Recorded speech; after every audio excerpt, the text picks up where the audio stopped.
It's coming. The next entry in both the PlayStation and Xbox consoles. Both are currently slated to be released around the holidays this year. Being nearly a full year away, we don't know everything about these consoles, but we do know some important bits of each, confirmed by their respective companies. So what do we have to potentially look forward to? On today's episode, we're going to prognosticate, speculate, maybe adjudicate, and pin some of our hopes and dreams on what we'd personally like to see on the PlayStation 5 and the Xbox Series X on the first episode of Season 10 of Downloadable Content. Next!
Welcome to Season 10, Episode 1 of Downloadable Content. I am Brian, and with me we have my right-hand man, Ron. Hello, everyone. And my left-hand man, Ronny. Hello. I thought I was the right-hand foot. I mean, if you want to change limbs, we can adjust that in the difficulty settings in the menu after the episode is over. I just realized I said right-hand foot. That's okay. I think we all understood. I am starting off the season strong. You are.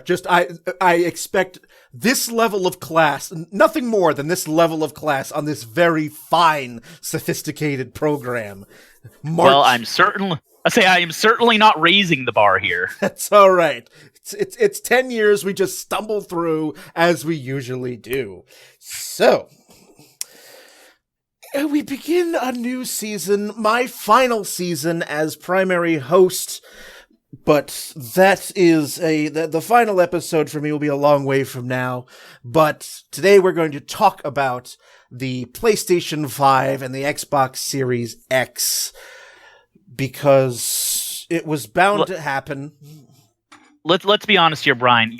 You're leaving because of these titles, aren't you? You don't want to call this the Xbox Series X. That's why you're leaving video games media. I think it could also be. It certainly is the fact that the internet is calling it the sex box.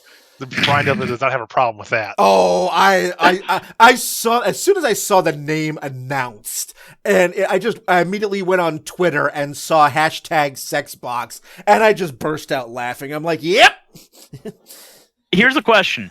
Do you think anyone inside of Microsoft made that connection beforehand? Because I swear to God, somebody in there had to, and just gone, nah, I'm not going to say anything.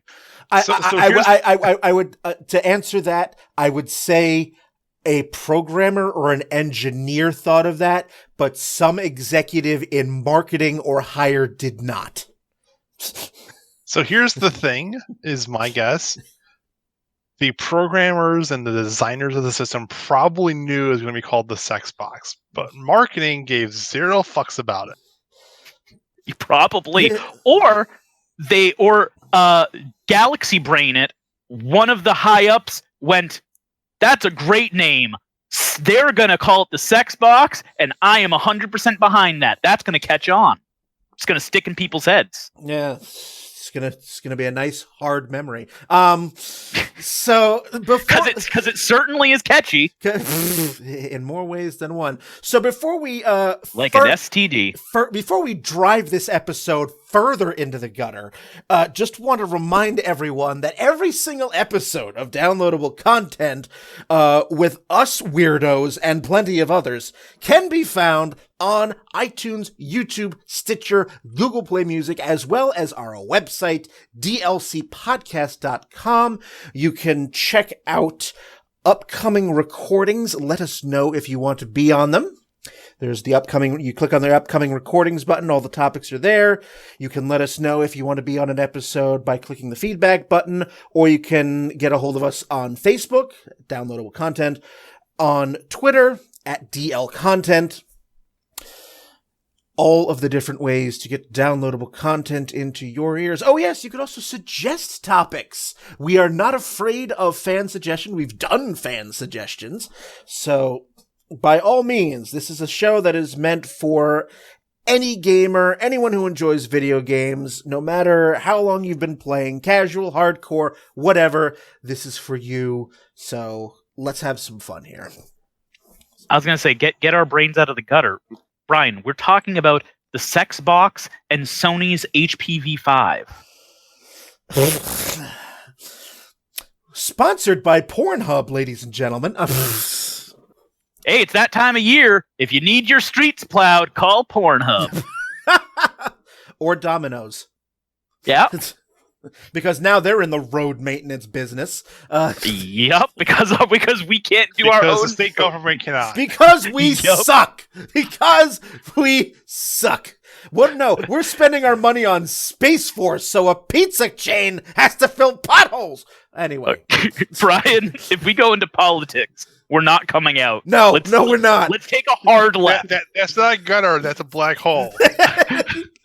That is definitely, yeah. That's so how about that PS? Yeah, before we go into what we know about them and talk about what our thoughts and stuff on them, just as a general for each of us, which of these two are you each looking forward to the most before we go into stuff? Kind of get a baseline. Can I just PS5 because I don't. As annoying and as dumb as Sony has handled some things with the PS4, the volume and breadth of Sony's library interests me immensely more than anything that Microsoft has. By anything, I mean Halo. That's about all that Microsoft has. I'm actually inclined to agree with Ron here. I mean, I don't own a PS4 or an Xbox One. I'm just starting. Which flavor of the Xbox One are we on now? I don't yes. own them. I'm very likely this is going to be a generation that I completely miss. But hey, the PS5 will play the PS4 games. And probably. And you know, I'm hearing the words full backwards compatibility being bandied about. Well, that's what I was about to say. Ron, whether if they lie or if they don't, that's fine. But they have said the PS5 will be fully backwards compatible with the PS4. It's the other backwards compatibility that's the question. Yes, that is the same thing with the Xbox Series X. It's supposed to be fully backwards compatible with the Xbox One, but they've confirmed one other thing on that, and it will be compatible with all of the games that the Xbox One was backwards compatible with. So I'm so for me PS5 as well, because I mean I've owned all of the Sony the PlayStation family except for 4.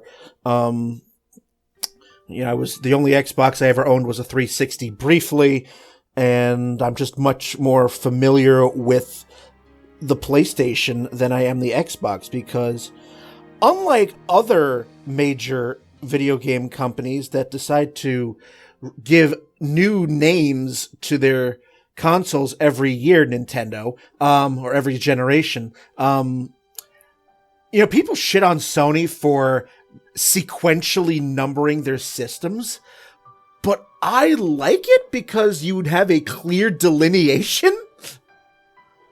Mm-hmm. Instead of Wii and Wii U, or Switch and Switch Lite.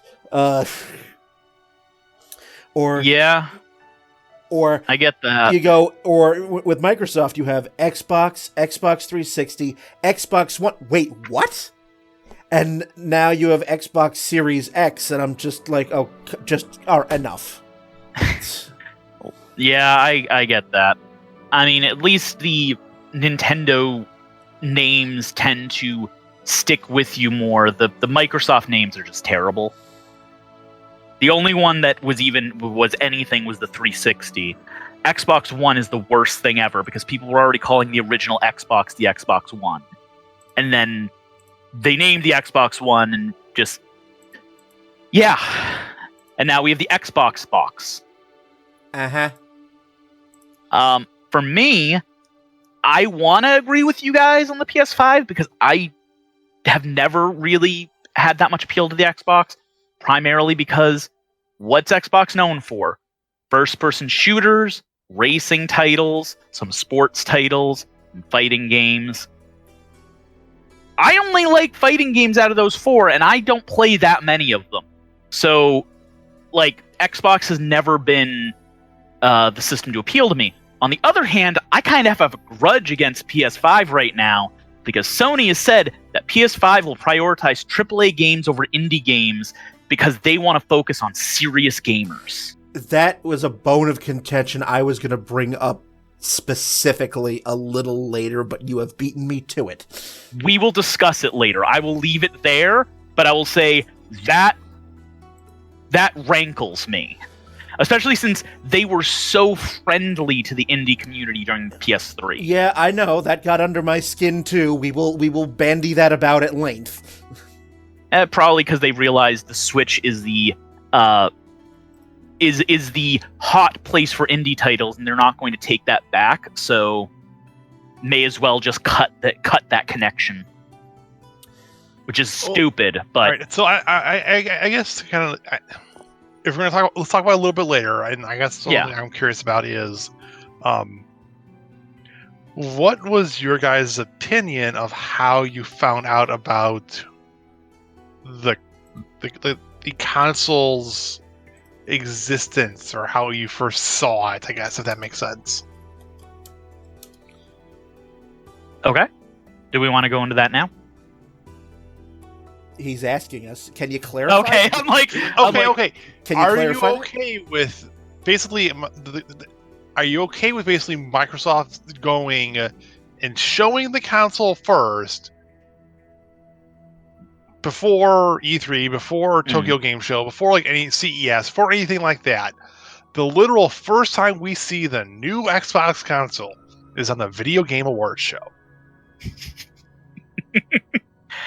I mean, I don't personally have a problem with that, but I think part of that's because things have been so decentralized from E3, from the Tokyo Game Show, where you have the Nintendo Direct, Sony's not going to E3, Sony hasn't gone to E3. Like, you have so many things spreading out at this point that I don't really care where they put the information out.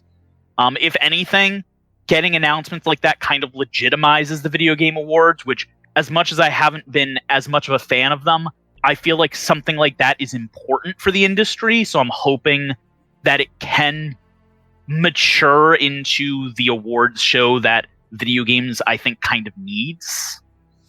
So I'm fine with that. Yeah, I mean, and to go along with that, it's like, I feel, and I think we have all sort of felt that the major players have realized that, you know, E3 has been around. This will be 25 years. This year will be 25 years of E3. And with the internet and ways of social outreach, customer outreach, is now so much more... Getting your message out to your target audience is a lot easier now than it was 2 decades ago. So, you know, E3 is not the sole player anymore in terms of that's the one time a year where we get overloaded with video game news, and that's supposed to sustain us for a year. I totally agree with Ronny here. With other technology and or video game related events, companies have realized that there's more than one way. They know that there's going to be multiple eyes on events, large events, industry events throughout the year. They don't need to confine it to summer anymore. And they have so many different ways of getting it to us now. As you said, like, more people watch YouTube than would ever go to E3 or read E3 coverage. Like, most of these ones, they have YouTube channels, they have websites, they have other ways of getting this information to us, and they're finally stepping into the early 21st century. Like, they're finally moving into like 2004 where they're putting stuff online. Ain't it cute? I know. One thing I do think is bold, though, is Xbox has given us so much goddamn information about their console, and Sony's playing it pretty close to the chest. Oh, that's Sony all over. So that's and so I guess to give my opinion of it, because I asked the question and never really answered my own. Is yeah, go ahead. Sorry, I didn't mean to. Yeah, no, it's fine. So answer my own question is, yes, I think it being on the Video Game Award show is a good thing. It's unusual to see it just because we as a gaming industry are so used to consoles being announced at E3 in a general sense. It's only with pretty much like the end of this generation cycle and the beginning of this next one that we're seeing the consoles being pushed and advertised out of sync with E3 because, let's be frank, E3 is not cheap.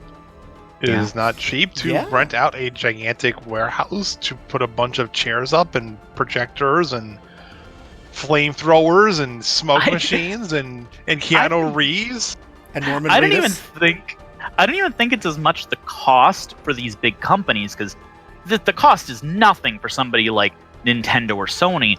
I think it's more they found that holding all of their information for this one type is actually poor marketing, and I think any of us could have told them that. You say it's not cheap, but like I have no opinion. I have no facts on this. I have no way to prove this. I feel like the Nintendo Directs are partially due to the fact that when they first started back during the Wii U, and we're starting to get before Nintendo had the Switch come out and before the Switch was going to be a thing, I feel like the Nintendo Directs were almost entirely just a budget concern because Nintendo couldn't afford the extra $10 to $20 million to plop down an E3 booth. I mean, maybe, but I think we can both go the Nintendo Directs were a huge success regardless of what started them. And I don't think Sony pulling out of E3 has anything to do with the cost. I think it just has to do with the fact that E3 is just not a good way to market your stuff anymore. Like, it is much better to give people information over time so they can stay hyped rather than hype them once and then have them try to hold that hype for a year. I get you, and it is a thing with the game industry now where you're seeing the hype basically as you're describing it, instead of it being like one massive blast of information, just shotgunning it across the publications and 56-bit modem dial-ups. We're instead seeing it being spread out across the months to keep that like simmer going. Absolutely. Yeah. And that's a better decision. Yeah, that is a smarter move. And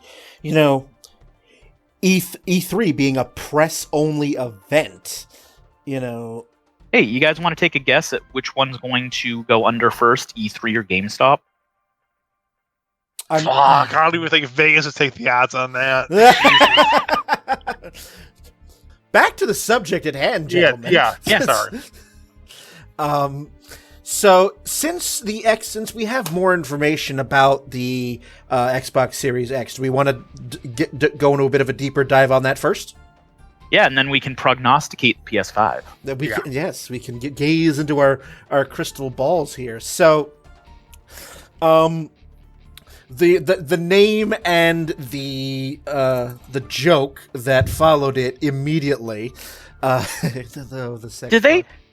Do they understand how bad the naming system for Xboxes is? Marketing executives probably don't, because anybody I've heard this. I've listened to a couple podcasts which have people who work in the games industry and work in game stores, and I've heard multiple times people who are working in indie game stores talking about how people if you have somebody coming in to pick up something for their kid or for their girlfriend or boyfriend, there's no telling, if you're not a big video game person, what order the Xboxes go in. Well, yeah, that was my point earlier with the whole naming thing, which is why I love the Sony's sequential numbering. Yeah. So I mean, yeah. So before we get too deeper into the Xbox Series X, can I just briefly mention the logo they chose for the PS5? Being you mean the PS4 but with a 5? Yeah. Yes. It is not even like a different font or a different scaling or a different angle or italicized or bold. It's just the exact same fucking font. They just deleted the 4 and put in the 5. What? That's not going to confuse anyone. I know it's not going to confuse anyone, but I just want you to think.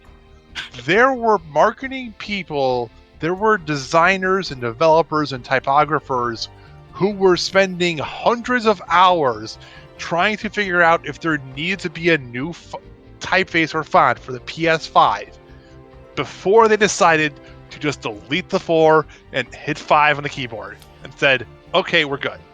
And I'm sure, I'm sure, as an illustrator, Ron, that drove you up the fucking wall. Just to I just like the PS4. Okay, generally speaking, PlayStation's had some decent font choices. I won't say they're great, but they're at least legible, which is important. I'm not going to deny that, but I'm just thinking from a design perspective that, okay, we know we're working on the PS5. Let's say for example, I'm an illustrator and I'm going to be working on the PS5, and I was hired out to do some new font development for the PS5, right? And I spent hundreds of hours working and slaving, adjusting the kerning, adjusting the font width, adjusting the length of the strokes for each letter. There's only going to be fucking 3 letters in this thing, because let's be honest, they're only going to put a PS5 on this thing. They're not going to put the full PlayStation logo on it. And I'm designing this. I'm designing multiple things. I'm designing multiple fonts. And I present all of them to the board, and I'm like, okay, what do you guys think? And they all look at it. They all like,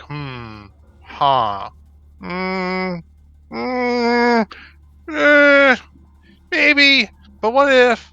I kind of like, and then I sit there for 30 minutes, and then 5 minutes later, after 30 minutes of waiting, like, okay, thank you for your service. Here's your paycheck. And I kind of look at them and go, is there anyone you want me to work on or change? And no, we're good. We're just going to use the old font and just delete the 4 and put it in a 5. Just, As he sobs in Illustrator. As I sob, pretty much. as he sobs in Illustrator and all those poor Photoshop files. They would be Illustrator files or InDesign, I think. InDesign, okay, yeah. That's right. So it's just because there had to have been tens, if not hundreds of thousands of dollars spent on how they're going to put texting on the PS5. You're probably right, and you're probably absolutely right, because that's the graphic design world for you. Yes, to go back to the Xbox Series X. Now that you know, take the art hat off. Yeah. Take my cranky can hat off. Take off the art hat. Go back to the PS. Sorry, to the sex box here. Let's go back. Let's go back to the sex box now. We saw it. We saw what it looks like. I looked at it and I went, "Okay, that's a doorstop." So your first thought was a doorstop. I saw that. That's a PC tower. That's literally a PC tower, guys. Come on. Yeah, that's well. I was gonna say once I saw the specs that they announced, I was like, "Oh, it's a PC. You're giving us a PC." Well, I mean, that's what they've been for a while. They're PCs. Oh yes, that are. Yes, but now they're no longer trying to now they're no longer trying to hide that. Well, they're no longer trying to hide it as a PC with its own operating system. It's like, no, it's just a straight up PC with its proprietary operating system. Well, they don't need to hide it. I mean, most people don't have a PC anymore. Like, if you have a PC, the majority of people have it for a niche use. Either you're a gamer that has it specifically for games, you are a designer, whether it is art design, music design, whatever kind of editing you're doing. 3D modeling. Yeah, most people, everything they used a general use PC for in the 90s through 2000s is your phone. So a lot of people, they don't have a PC. That's why the consoles being more PC-like isn't what it used to be, where it being more PC-like was taboo. Now, doesn't really matter that much. And the benefits to a console that the people who like consoles have always had of, well, it just turns on, I just put a disc in, I don't have to deal with the PC bullshit of dealing with changing all this stuff, and all the stuff from anybody who's used Windows knows the bullshit you have to deal with. So they're going for the convenience sake of plopping a disc in, downloading a small update, if there is even an update for the game. Yep. And then just having it start, compared to let's say as an example here, let's say Doom Eternal is coming out, and we're using the current console generation for this. I plop in a disc. I download maybe a 50 megabyte file to make sure that the disc is verified, and it unlocks the game fully for me. And then I start playing the game. And that's it for how it is for the PS4 and the Xbox One X. And now we go to the PC. I have to download the game. The entire fucking game. Wait, no. You have to go to your digital platform first, because you need one of those. You have to go to Epic Game Store, or you have to go to Steam to then enter in a credit card information to download the entire fucking game. The 70 gigabyte game that your internet provider is probably going to charge you up the ass for, because you're going over their bandwidth, your normal bandwidth usage. And then you install the game, which takes another 5 to 10 minutes. And then you have to make sure your graphics drivers are up to date, which is another 5 to 10 minutes and another 500 megabyte download. And then you have to go into the settings of the game once the game even loads, assuming it doesn't crash or start up weirdly or make you go deaf, because everything starts at 100 volume in every fucking game nowadays. And you have to go in and adjust the graphics settings to have it look how you want it to look, whether it runs in full screen windowed, borderless windowed, multi-fucking monitors projecting across five monitor screens for that IMAX experience before you can play the game.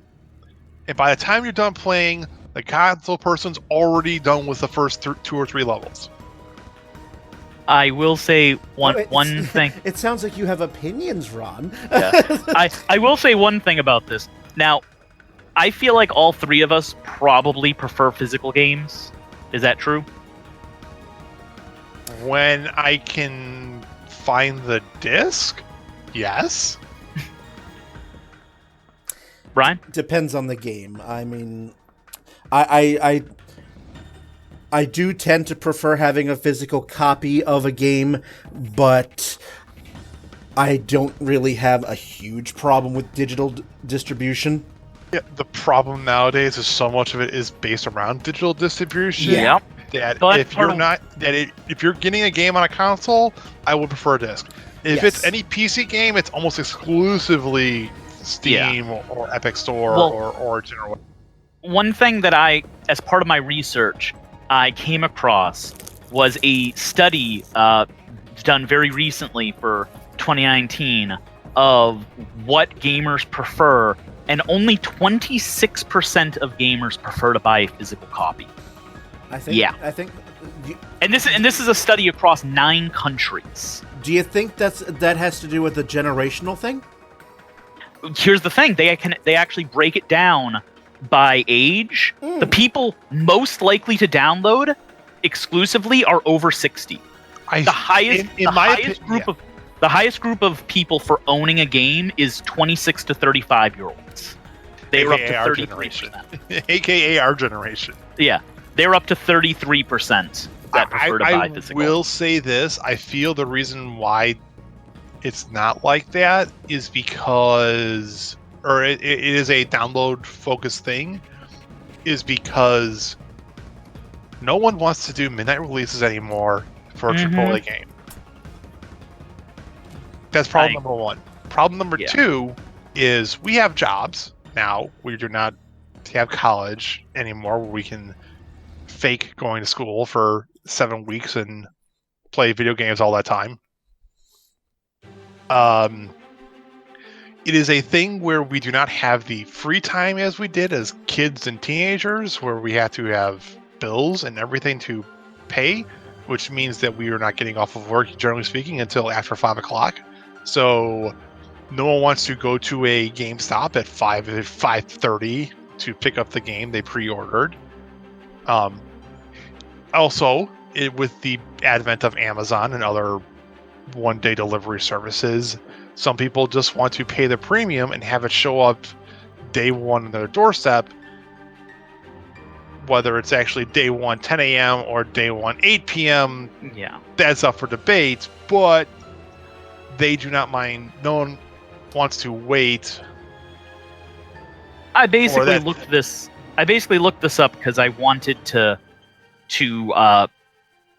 be able to make the argument on whether, well, we know for this generation there will be physical media, on whether they are going to continue that. And considering how much physical has dropped in only a year, it said that the number dropped on people who prefer to buy a physical copy by 20% over the previous year. That's a big fucking drop. Like, I feel part of the reason why it dropped too is also because storage of. I'm sorry. I should. Let me rephrase that. Console storage, like hard drive storage, has become much cheaper and larger. It's become. Hard drives are much larger than they were even 2 or 3 years ago. In addition, the advent of solid-state drives becoming cheaper and larger also encourages someone to just download it once and not have to worry about it again. And the third thing being that a lot of games nowadays do not like being read off of the disc slowly. They want you to install part of the game on the hard drive itself. That is going to be required in PS5.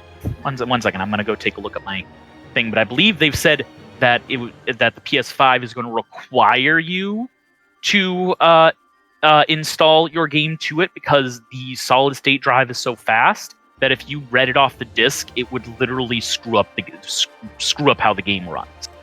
Which wouldn't surprise me. It's mainly due to the. I think the main reason is a lot of games now. It's PS5. Yeah, I feel like the main reason why is because as fast as discs are for reading information and being able to transmit that information, it is still slower to read a disc and re-download that information than just having that information sitting on a solid-state drive as it is right now to download the game fully onto it digitally once already than having to read that information off of a disc.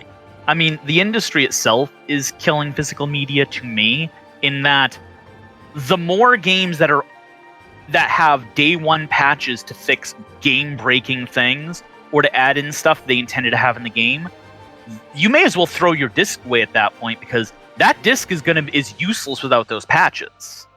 So you may as well just get it digitally, because if you want it playable, you're going to have to get it digital. You're going to have to get the information digitally. You can't just use the disc. And especially now, where you're in an era of game design where selling you an incomplete or broken game is now a feature, not a bug.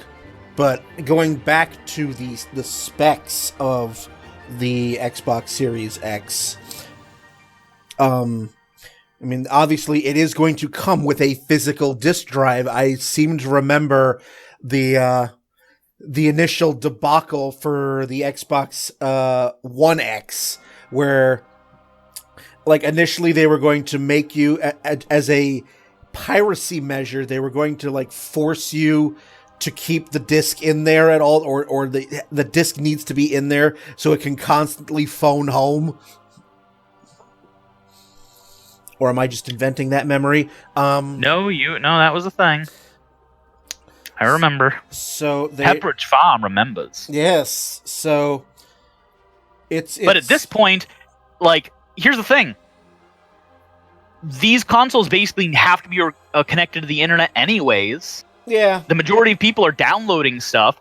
Even the system needs updates. Yep. Like, what's the big deal at this point, honestly? Like, I understand why people freaked out at the time, but it's amazing how much opinion has changed in a couple years. Absolutely. So they're talking about, saying it's going to be twice as powerful as the Xbox One X. 4 times. 4 times now. Okay. That's what they said. 4 times as powerful. They're talking about making 4K and 8K, which, oh dear God, that's such a gimmick. Yeah.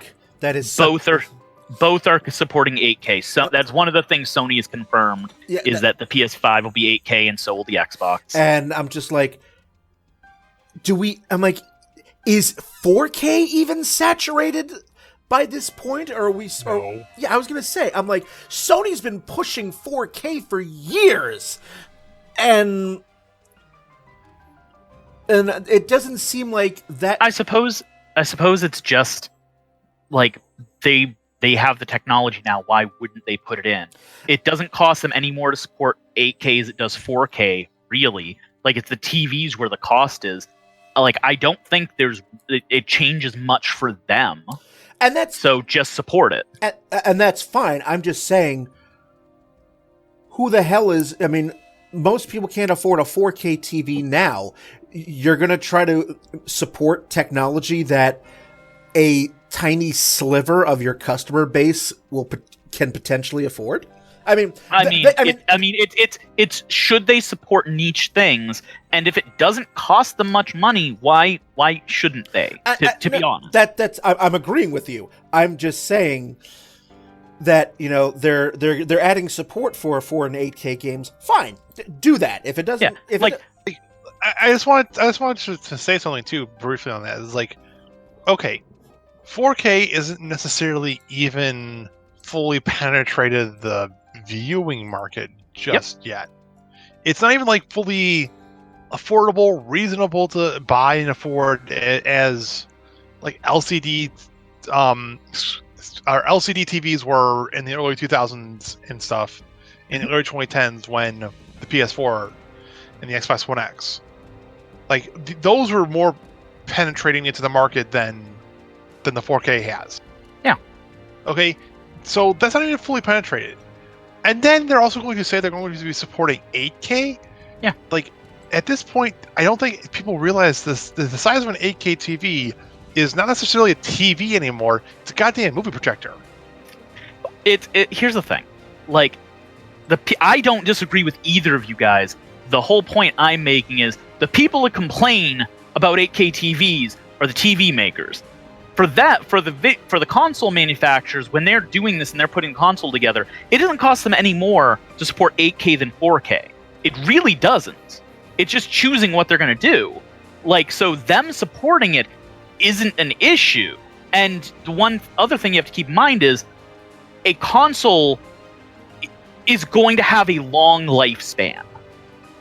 A console is going to need to be a console typically has to be future-proofed because it's going to need to support stuff for 5 years. So even if 8K isn't a thing right now, I don't think 8K is going to be a thing in 5 years. But we have no idea how things are going to catch on, and they are future-proofing it, especially when, like I said, it really doesn't hurt them to do so. Like, it doesn't cost them anything to do so as long as they're doing it in the planning stages. And you know, and that's fine. I mean, it's entirely Sony and Microsoft's prerogative.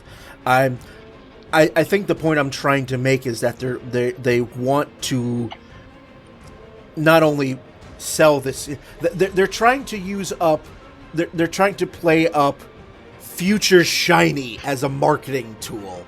Well, marketing tool for them. Their new SSD hard drive is going to be 19 times faster than traditional SSD hard drives. That also intrigues me as well, just from raw computing standpoint, because like when people say, "Oh, video game," they've gotten to the point. How much farther can consoles go? How much farther can they go? They're only looking at graphics. Like, there's a shitload farther we can go and how powerful they can do.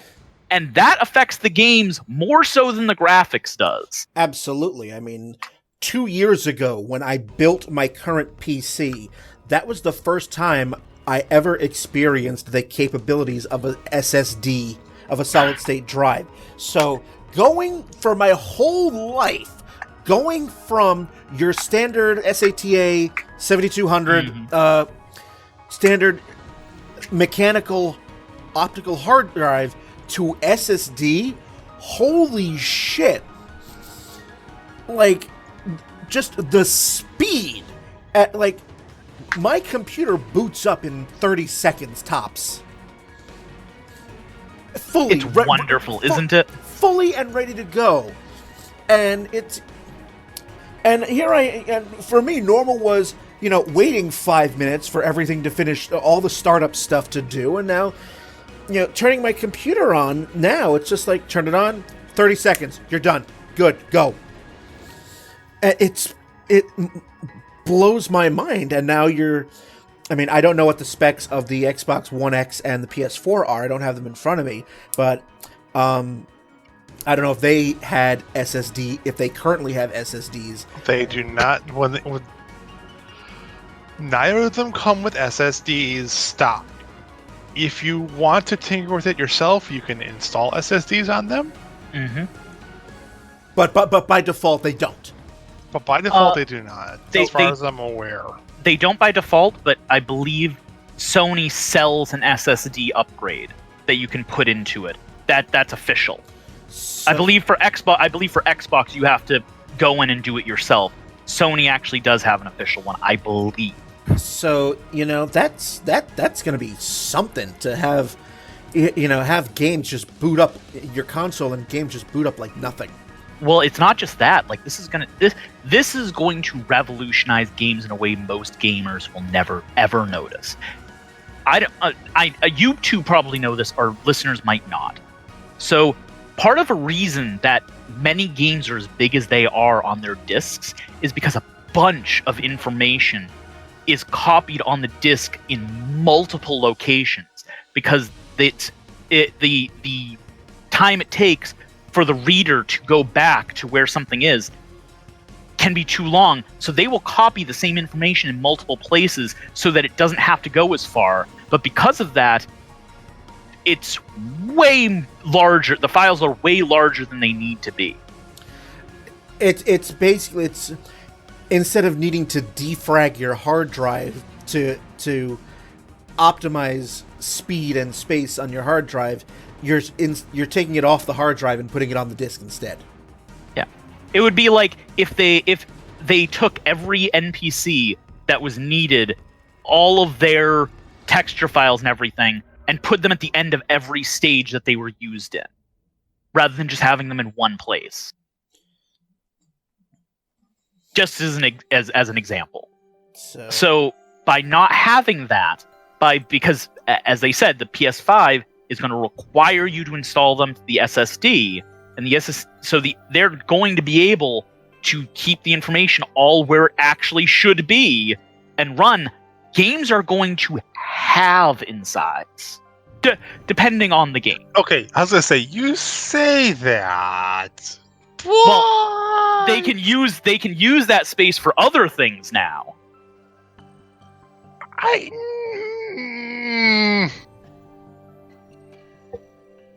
I just wanted to say Final Fantasy VII Remake is purportedly a 96 gig file size. Yes, but as of right now, that's being done for PS4 and PS5, which means it's going to have all of those duplicate files. Because it's being done for the previous generation and just also being ported to the PS5. I believe I remember hearing something about the latest Call of Duty. If you downloaded all the maps for it and all the DLC, it's like 120 or 140 gig download. Okay. I'm not disagreeing with you. I don't know where that...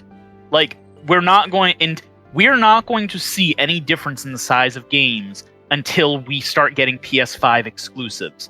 Because anything that's going to have to be released on PS4 and PS5 is going to have the mechanics, the stuff that's the duplicate files, because they need it to be able to run on a PS4. Which means it's going to be at least 2 years, which I believe is what they said, is how long before there will be any exclusive games. I guess.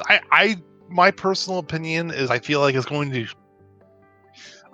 file sizes will shrink a little bit, but I still think they're going to remain bloated because high-res texture files are not small.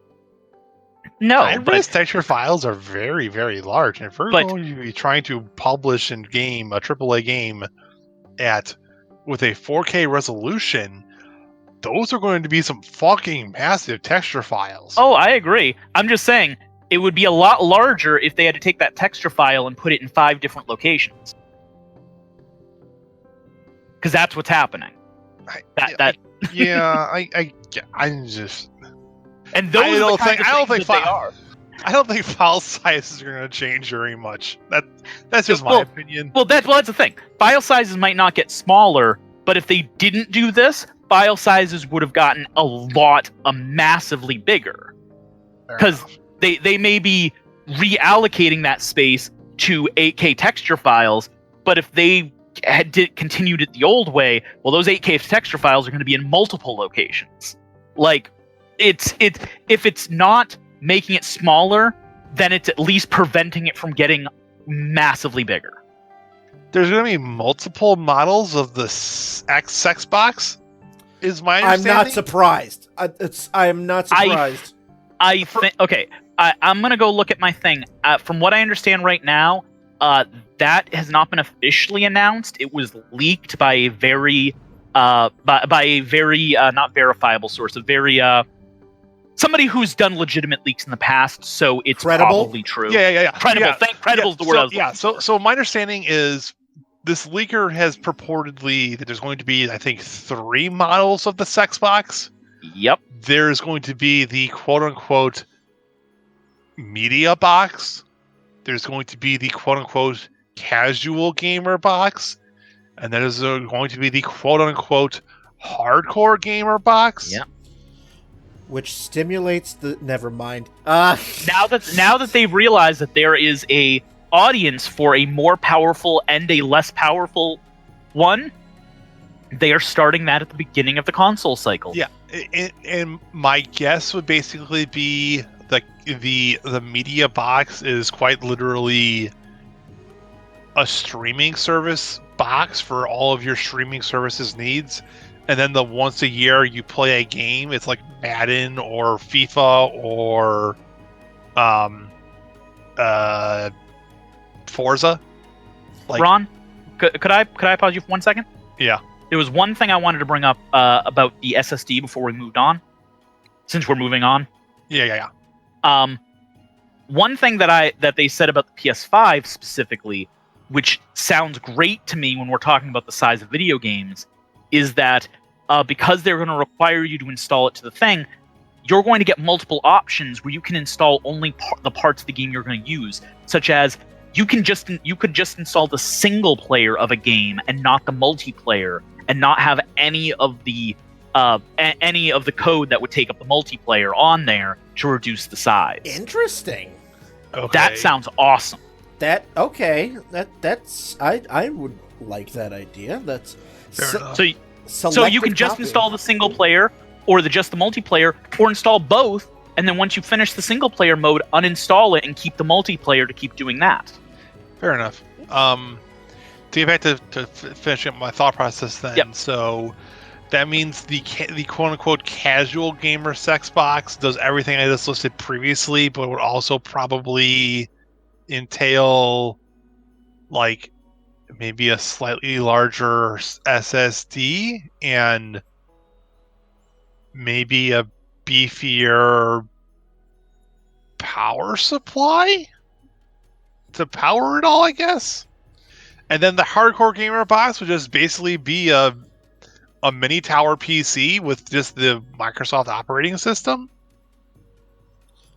without the instabilities of Windows or any of the bullshit of a PC. But yes, I mean, you say that, but I don't think we've seen operating systems on these consoles be equally buggy. So I don't disagree with that. I'm just saying, like, when you look at why people are doing those, that tends to be the ease of use and stability are the two primary reasons people prefer consoles. Fair enough. So, and if this is true, obviously there's going to be different pricing points on each.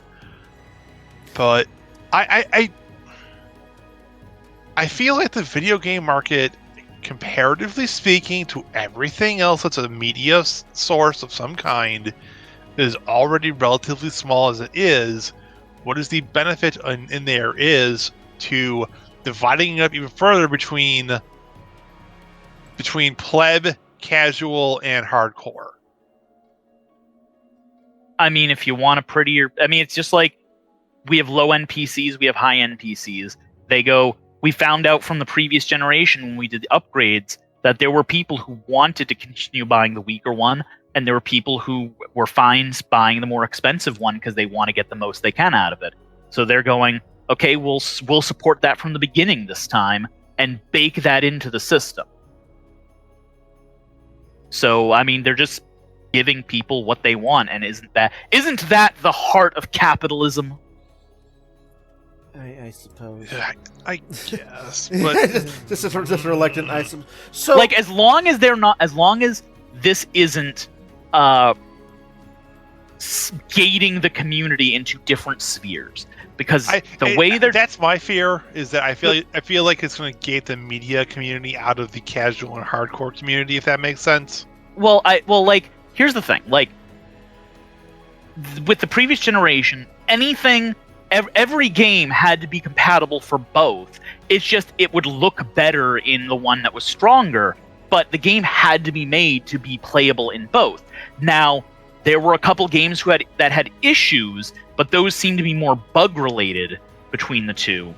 But as long as they keep that going forward, I think that's fine. The issue's going to be if they start having games that are exclusive to the more powerful one, or ones that are de facto exclusive because they're basically not playable on the weaker one. And that'll be the problem. That's my fear, and I feel like the first test bed for this is going to be, what's the goddamn new Halo title called? Halo Infinite? Isn't Halo Infinite the one that already came out? I don't know. I don't play Halo. I don't either. I haven't played Halo since Reach. No, Halo Infinite. You're right. It is Halo Infinite. Yeah. They've been talking about it so long, I didn't realize it wasn't already out. To be fair, I think they announced it in 2018. So yeah, E3 2018 is what it's telling me. Yeah, and we're like, yeah, this is going to be on something. We don't know what the thing is. For our audience, for those of you who couldn't tell earlier, I don't play first-person shooters. I don't have anything against Halo. I just don't play the genre.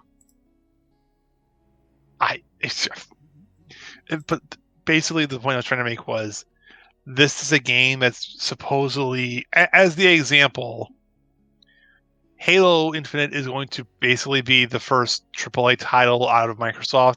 Let's be real here. Yeah. No, you're absolutely right. There's probably a non-zero chance it's a day one release title. I'd be surprised. I feel like they would be missing an opportunity if it wasn't. Is it going to play as well? The first test of this will basically be, does Halo Infinite play as good as it does on the media thing as it does in the hardcore box? If they're smart, that answer should be yes. I mean, if they're smart, the answer is clearly, obviously, yes.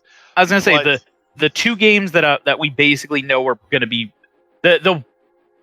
we're assuming that Halo is going to be a release title, and the new Senua Saga should be a release title.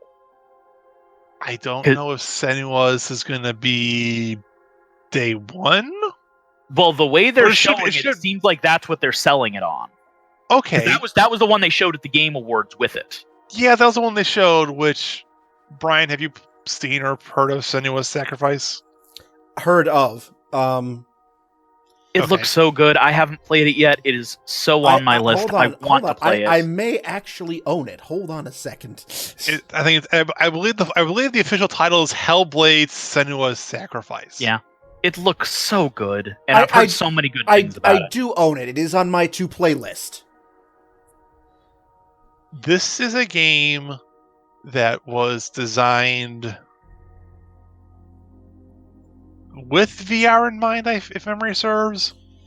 Yeah, absolutely. I wouldn't be surprised. In my Steam library, I've got, when I bought the game, it came with the regular game and the VR edition. Yeah. If memory serves, this game was designed with VR in mind. It's not necessarily a long game.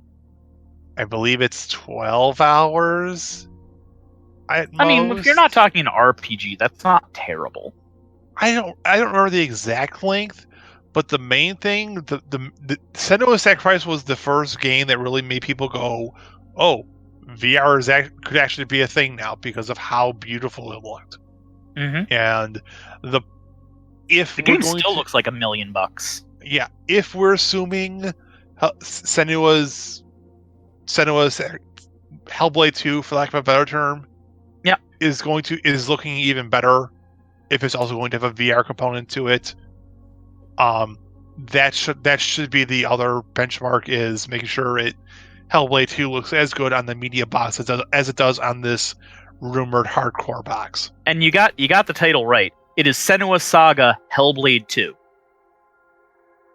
So you can just call it Hellblade 2. Yes, that's fine.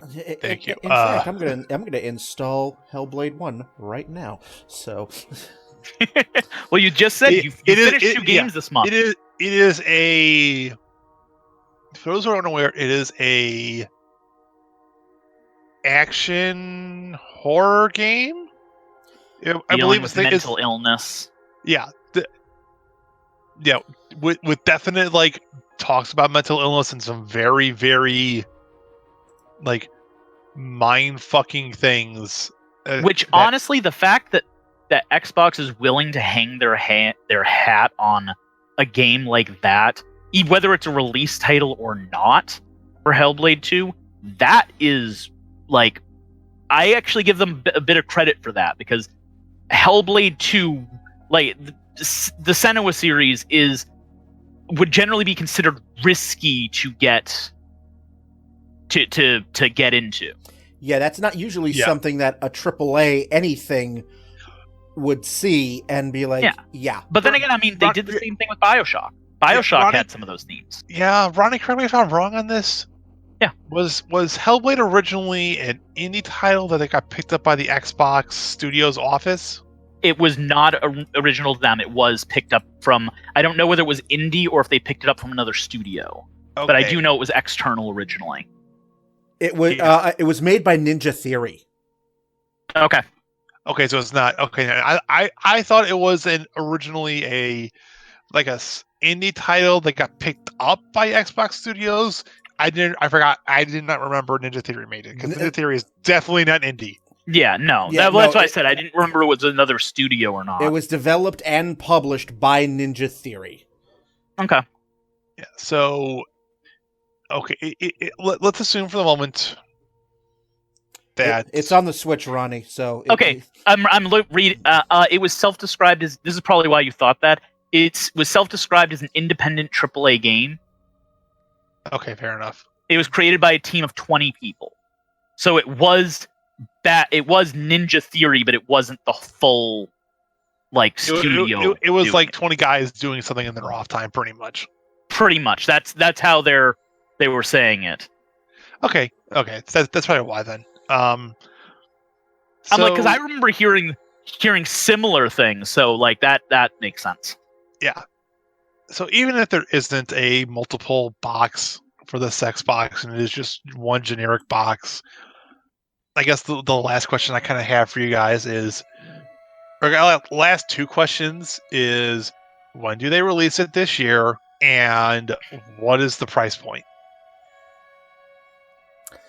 Well, they both Sony and Microsoft have given the nebulous holiday 2020. They have given the ever so nebulous and the worst words you want us to hear, holiday season. I'm going to guess both of them sometime between the beginning of September and mid-November. I was going to go, if I'm doing prognostication, I'm thinking late October, early November. Here's the thing. I could see one of them being in October to the beginning of November, and then after they announce it, the other one pushing to come out earlier. Oh, absolutely. That's kind of what I see happening, because I see one of them probably ending up in September, in late September, just to try to beat the other one to market. And my personal opinion, and I just want to say this before you finish your statement, Brian. I feel like Sony will announce when the PS5 is releasing first. And then when they announce it first, Microsoft's going to go, our console releases 2 weeks earlier. That's basically what I think is going to happen. I just don't know which one it's going to be, because since Microsoft has given us so much more information at this point, I wouldn't be surprised if they announced theirs first, just because they seem to have a better handle on everything at this point. Well, I feel like the reason why Sony is not saying as much about the PS5 is because they're waiting for their goddamn conference press release thing in mid-February. I believe that someone double check me on this. I believe the next Sony press conference press release thing is mid-February. I'm gonna take a look now, but I believe what you're talking about had been that was another thing that was leaked. Yeah, 29th is when they've leaked that it's supposed to happen, and that's at their press thing. Wait, February 29th? February 29th is what it's saying. All right. This year is a leap year, Ron. I know this year's a leap year. I'm just like, you said the 29th, my brain went, wait, there's still the 29th of January. Yeah, okay, yes. No, not in 5 days. Not in 5 days. That would Thank you. I know there's a leap year. I know there's a leap year this year because I know when my birthday is. My birthday is literally the day before the leap year. Oh, so you don't have that wonderful February 29th, March 1st bullshittery. Nope, I do not. So you mean you don't want to have a birthday on a leap year and be like 13 years old right now? No, I'm not. So my personal opinion, I would technically be 8. So my personal opinion is Sony will announce like a shit ton of information about the PS5. They're going to announce hardware specs, a couple of launch titles, the price of the game, and the day it's going to be released. And then I feel within the next, within a week of us finding that out, Microsoft's going to put out a general press blurb of, okay, the Xbox comes out 2 weeks before that. Oh yeah. Now, So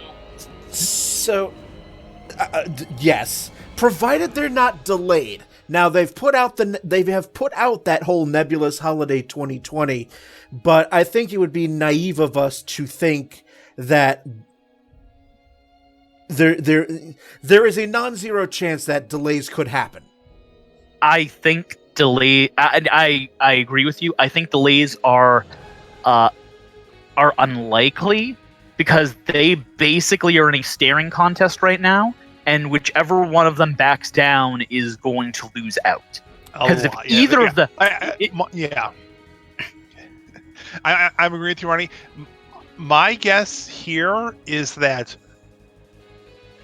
I think the Sexbox has been in production in terms of like actually making hard physical copies of the console.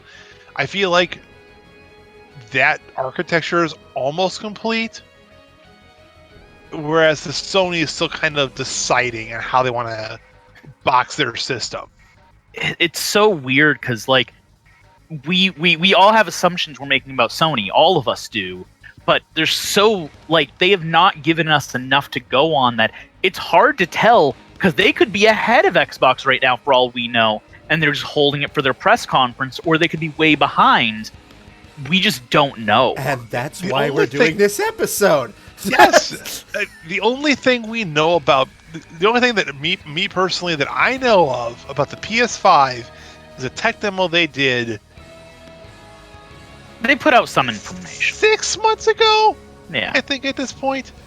For those who aren't aware, what I'm talking about is there was a tech demo shown of the loading capabilities of the PS5 in terms of how it loads game stages and things like that. And what they did was they put a PS4 Pro with an SSD loaded up with Spider-Man on it, the Marvel Spider-Man game that they had put out earlier that year. And then they put that exact same game on a PS5 architecture, also with an SSD. And they said, here's the compare and contrast. And they showed one side of the screen being PS4 Pro SSD. The other one is PS5 with an SSD. In the tech demo shown, you are swinging through New York as Spider-Man on the PS5 in under a second. It took the PS4 with the SSD 8 seconds to load the game fully, and another 2 seconds before you can start swinging. 10 seconds total. Mm-hmm. Yes. That is the difference they're saying in terms of architecture, in terms of how the CPU loads data and caches it on the PS5 compared to the PS4 Pro. They're also saying things like they can have things in the menus where you can literally just click, and instead of going through any of the loading script, like any of the stuff at the beginning of the game, you can literally just go straight into multiplayer, into a lobby, or straight into the single player without ever having to go into the game itself. For based on what has been said so far, Sony has purportedly got proprietary software or loading program that will load data off of a SSD onto a CPU like 10 times faster than current architecture. It's like, this is the kind of like, I was not that excited for PS3 to PS4, but for that generation, for Xbox 360, Xbox One, because most of the changes felt like they were mainly graphically driven, even the back end stuff. This is where I'm seeing, okay, I want to see how they can use this stuff. This is interesting. This is good. It's also a thing too that we need to see if this is actual bullshit or not, because this is just one tech demo they show. We don't know if this is actually. We still don't know the specs of the PS5 is the thing. Well, we're going off the information we have. If this stuff is bullshit, obviously our opinions are going to change. But we can only speculate off of what they've given us. Exactly. And what they have given us, I don't know if it's excited you guys, but certainly excited me, is both consoles giving a shit about backwards compatibility. Yes, and so what did they say? Well, we'll talk about Sony when we get there. But for the Xbox, what did they say? They said 3 generations. Okay, Xbox. Okay, what they've said is that the new Xbox, the Xbox Series X, will be compatible at launch with every backwards compatible title the Xbox One, because that was compatible with. Because they've been adding new games to the Xbox One To the streamable library. That's compatible with every month since release. Going all the way back to the original Xbox. So what? We're over 600 games, I think, at this point now. I would have to go take a look. That was one thing I was looking up and I couldn't find. I have a list of backwards compatible games, but not a total. I believe on average it's about 3 games a month, but considering they've been doing this pretty much since the Xbox One's launch, that's probably most of the catalog of the 360 and probably a third of the original Xbox. Well, the problem with the original Xbox was they said there were less titles that were eligible to do this because the architecture's so different. It requires its architecture changes and licensing stuff too. It's mostly the architecture, but slightly licensing. Okay, there are 40 games for the Xbox that are compatible. 41, but the number of 360 titles that are compatible is much larger. 575 are compatible from the Xbox 360. Okay, so yes, over 600. All right. Yeah. But that's base. They've said there will be more, but at least all the ones the Xbox One have will still be compatible. Which that's great. I wish it was everything, but that's not a thing right now. But it might be for the PlayStation, from what we understand. It might be, and that was the biggest reason why that was a huge reason why I never bought a PS4, was because when they said your PSN purchases on the PlayStation 3 will not transfer, you're gonna have to buy them all over again, I went, nope. Mm-hmm. Absolutely not.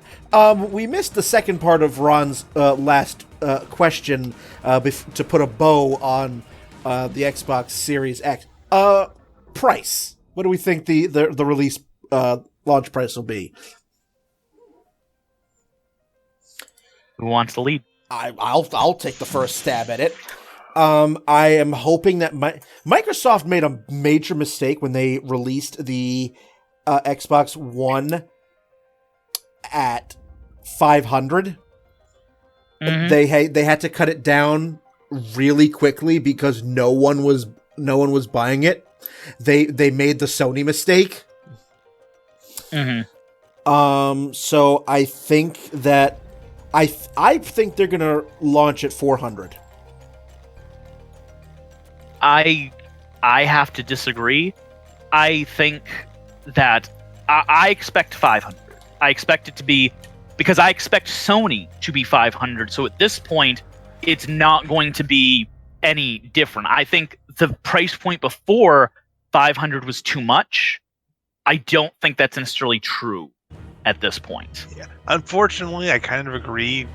500 was a little steep back in 2014. In 2020, with inflation and all that bullshit, I feel 500 is probably the price point. Also, more people are willing to drop $1,000 on their phones now, so I feel like the $500 for a console has started to seem less. There's not as much sticker shock anymore. Yeah, I feel like 500 is probably the price point both of them want to hit. Whether they actually do or not is going to be a different thing. I'm honestly worried that Sony might hit above 500, and I feel like that's going to hurt them. My thinking would be, if for the Xbox, the Xbox Section X or whatever, Series X, Series X, whatever. The stupid fucking naming cycles of the Xbox are dumb. Anyway, The new Xbox. The newest Xbox. Thank you. I feel like if they can hit 500, they should do it. If they cannot, if they are smart, what they will do is say, here's the console at $550 or $575 or whatever the price may be. Well, tack the other on thing, an extra $30. This gets you a year's worth of Xbox Live Xbox and a free game. okay. I mean, I am a proponent of including a pack-in game again, like the old days. I think so. I think as long as the base model, because we talked about how they want to launch with a regular and a pro.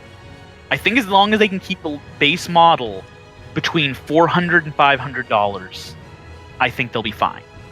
As an addendum, if they are going to end up doing the media casual hardcore, I feel the media box is going to be $400, the casual box will be $550, and the hardcore box will be $750.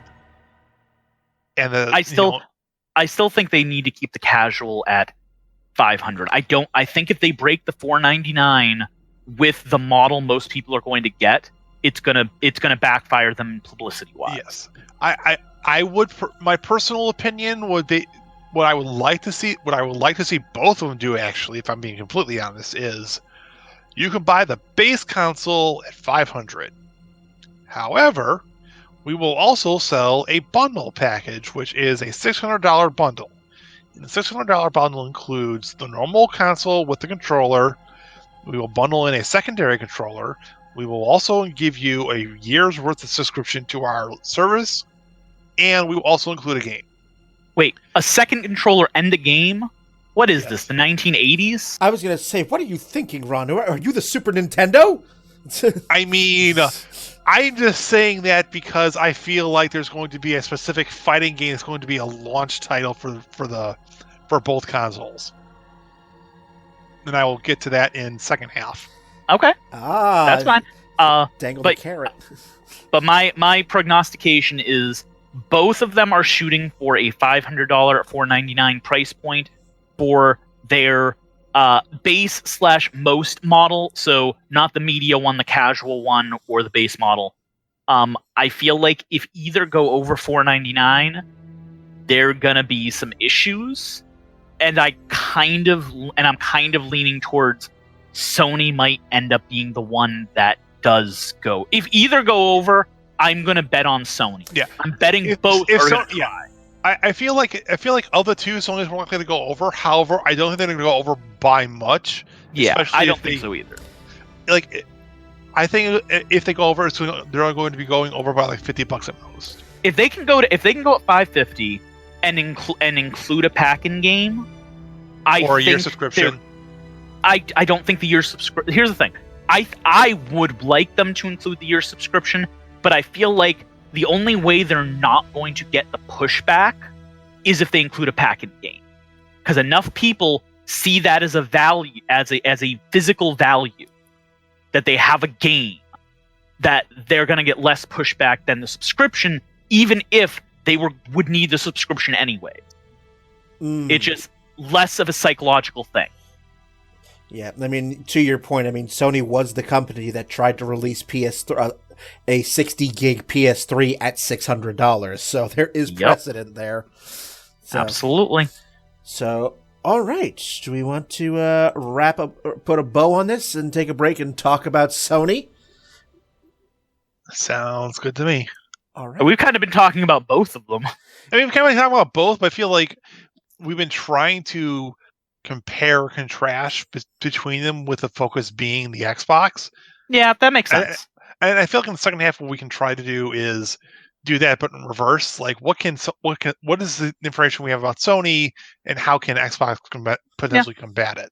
That makes sense. So that's kind of where we're going. So you are listening to us wackos prognosticate about the Xbox One X and the PlayStation 5. You're listening to the first episode of Season 10 of Downloadable Content.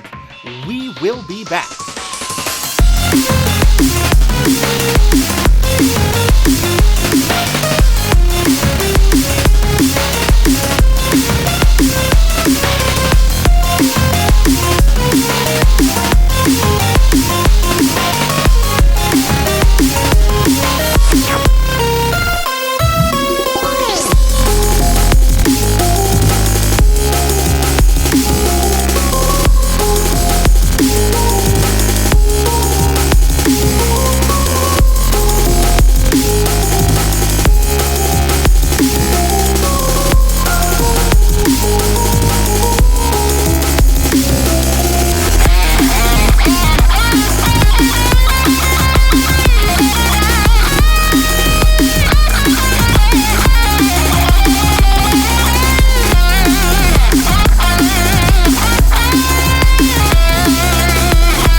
Welcome back to episode 1 of season 10 here on Downloadable Content, talking about the PS5 and the Xbox Series X. We're all still here. We don't have any...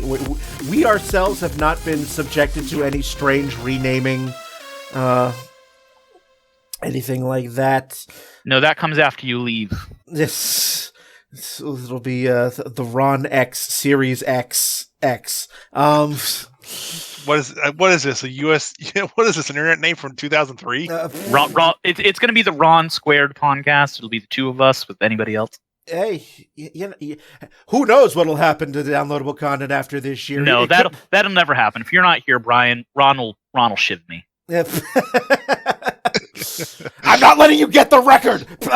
Anyway, so we're gonna shift gears, and we spent most of the first half, the bulk of the first half, talking and prognosticating and speculating on the Xbox Series X. We're gonna shift gears now to bring the focus a bit more to the PS5, same font withstanding.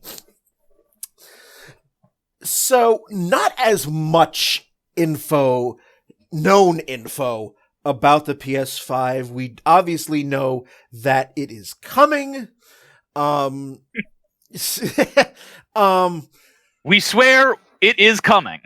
So it is again, the very nebulous holiday release window.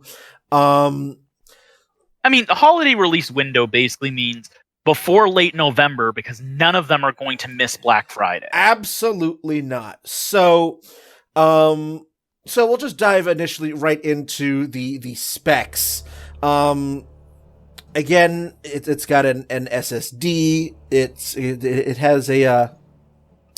I'm impressed that they're going with an AMD chipset for Ryzen. They're using this Ryzen processors, which hooray! We're break the Intel monopoly. To be fair, Intel's been sucking the past 3 years in terms of CPU usage, and Ryzen's basically just been broke in through Intel's like 5 million millenniums thick safe with like a welding torch, just been shitting all over the place. I know when I built my PC a couple years ago, a much more tech savvy than I friend said, get a Ryzen processor. They're cheaper, they're better than Intel, and they'll be much better suited for your photography as well as gaming. Get it. So, and I did, and he has been absolutely right. So glad to see that we're going on that. They say, again, they bring up backwards compatibility with PS4 games and PSVR hardware, which I know for me personally, not being a PS4 owner, that's a little bit of a flag for me, because if I don't own any PS4 games, that almost becomes useless, but then again, perhaps not. Well, hey, if it has full backwards compatibility with the PS4, and you do not own a PS4, that literally means you have an entire generation of new games. I was gonna say, you do realize it does mean that even if all the games of the PS5 are shit on release, you have quite literally the entire fucking PS4 catalog available to you. And there are some good PS4 games on the system. The PS4 has a pretty strong catalog. They have a strong catalog. Unfortunately, most of the games that I have ever wanted to play on the PS4, I also own on the PC. So, well, unlike Windows and Microsoft, there are Sony exclusives that do not come to Steam/Windows. Yeah, there is I think a sum total of two exclusives, PS4 exclusives, that I would play and that I want to play, and that's Horizon Zero Dawn and The Last of Us. The Last of Us would probably. I'm like, if you don't say The Last of Us, because that is right up your freaking alley. I have the Last of Us 1 on PS3. What was the other one? Okay, well then that makes sense. Yeah, so The Last of Us doesn't spring to mind. The other one's Kingdom Hearts 3. I know other. Ron, keep your wrong opinions to yourself. There's nothing wrong with Kingdom Hearts. That's another topic for another podcast. Hey, if Evangelion can be considered a classic anime, then Kingdom Hearts, despite being convoluted, can be a good video game. Either way, I will refer you to the last episode, the season 9 finale, where I gave some more concrete opinions on Kingdom Hearts 3. I know. I have played all of the main Kingdom Hearts games up to 3. Not including 3. So I do kind of want to see. With the exception of 3. With the exception of 3, if I'm going to be disappointed by it, I would personally like to hang myself than to get it on hearsay. If I'm going to be disappointed by a game, I want to be disappointed for myself. Because I tend to have this habit of liking games that people hate or disliking games people love, see Undertale. And Do you have to keep jabbing the knife in?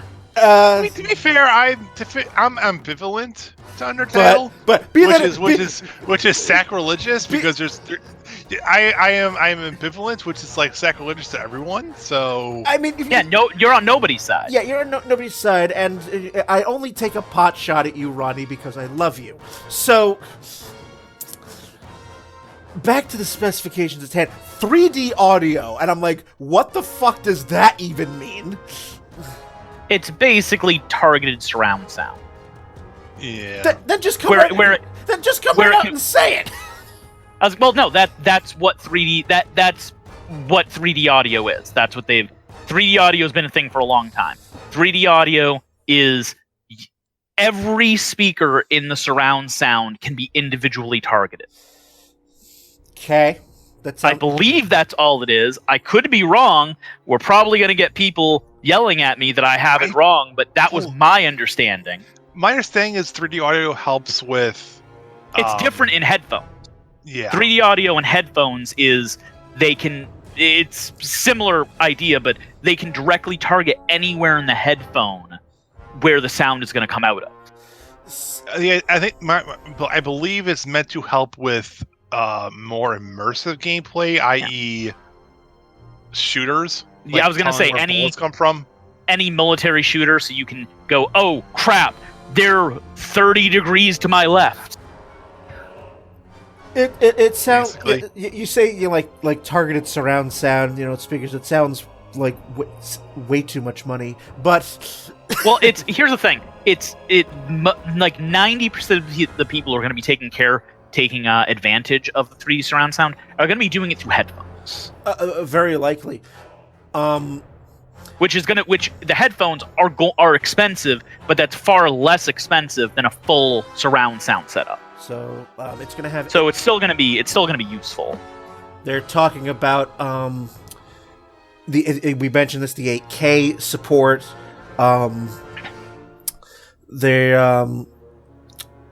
Which means that if they're going to have 8K TV support, I'm assuming that just like on the new Xbox, you're going to have games that have far more detailed textures, larger scale ones. Provided you have an 8K TV, so. Well, here's the thing. Even if you don't have an 8K TV, it should still look better on your 4K TV, assuming you have one of those, than one that was just 4K because of different stuff that they do in the hardware. It's not going to be a higher resolution, but it will look better. Okay.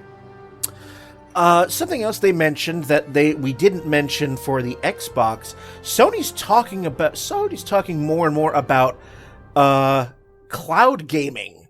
So I'm like, okay, are you trying to make? Are you trying to basically put take the Google Stadia? The more this goes, the worse of an idea I feel like this is. Like, at first I like the idea of the Stadia, but then I see the numbers for people who don't have the minimum required internet to be able to stream the Stadia, and then the percentage of people who only intermittently have enough internet. So as in, technically their internet speeds should be fast enough, but their actual usable internet speeds are not that high.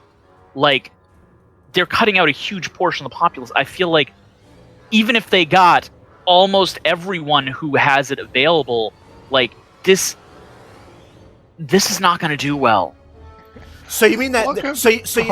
So that I like the idea of it, but structurally, it is not there right now. We do not have the infrastructure for this to work properly, and I feel like when Google Stadia and whatever Sony's doing, but I'm typically focusing on Stadia when I say this.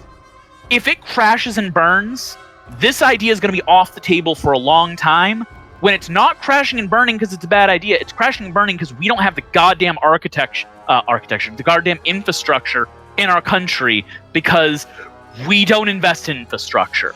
We So- just let shit so fall my- I apart. was going to So say, my- you mean the infrastructure from the 1950s that hasn't really changed since 1950s? Yeah, exactly. So you mean my exact concern when we were first talking about the Stadia has actually come to pass? Basically, yeah. So when I said, the Stadia is a good idea in theory, but given our horrible internet infrastructure, Yeah. how many of us can actually take advantage? I don't remember disagreeing with you. You didn't. You didn't. I was gonna say I was just saying, and I'm pretty sure I said then that we would need to see the numbers, and the numbers have come out, and they don't look promising. And I don't think they will continue. I think they'll continue to remain shitty because, for that exact reason. This is the start of our new podcast series. Okay, back to the PS5. Back to the PS5. So, hey, for PS5, I had something I wanted to bring up. We mentioned backwards compatibility on the Xbox. It's only fair we mention it for the PS5 as well. Well, I started to. Talking about they could. From what I've read, they've definitely confirmed backwards compatibility with PS4. Has either one of you seen any other information to that effect? Okay. They have said there will be more backwards compatibility than just the PS4, but they will not say anything about what that entails. But we do have the patent that they had for backwards compatibility for all the generations of PlayStation. That was patented. We have no idea if it's going to be used. I have to imagine that the only thing that's going to be difficult to emulate, because it's basically what we're talking about when we're saying backwards compatibility, is integrated emulation. No. For the Xbox, it's emulation. If they do the patent, it's hardware. Okay. That's the big I difference. would have to imagine the hardest thing to do is any PS3 game because of the goddamn cell. Yeah. I can't imagine making hardware or software or what have you for PS1 or PS2 games. It's that difficult. I was gonna say that's the thing about this is if this patent is what they're using and it is real. We know that they patented it. But if we have no idea if it's because companies patent shit all the fucking time that they're never gonna use. But if it's real, this will be true backwards compatibility. Everything should work.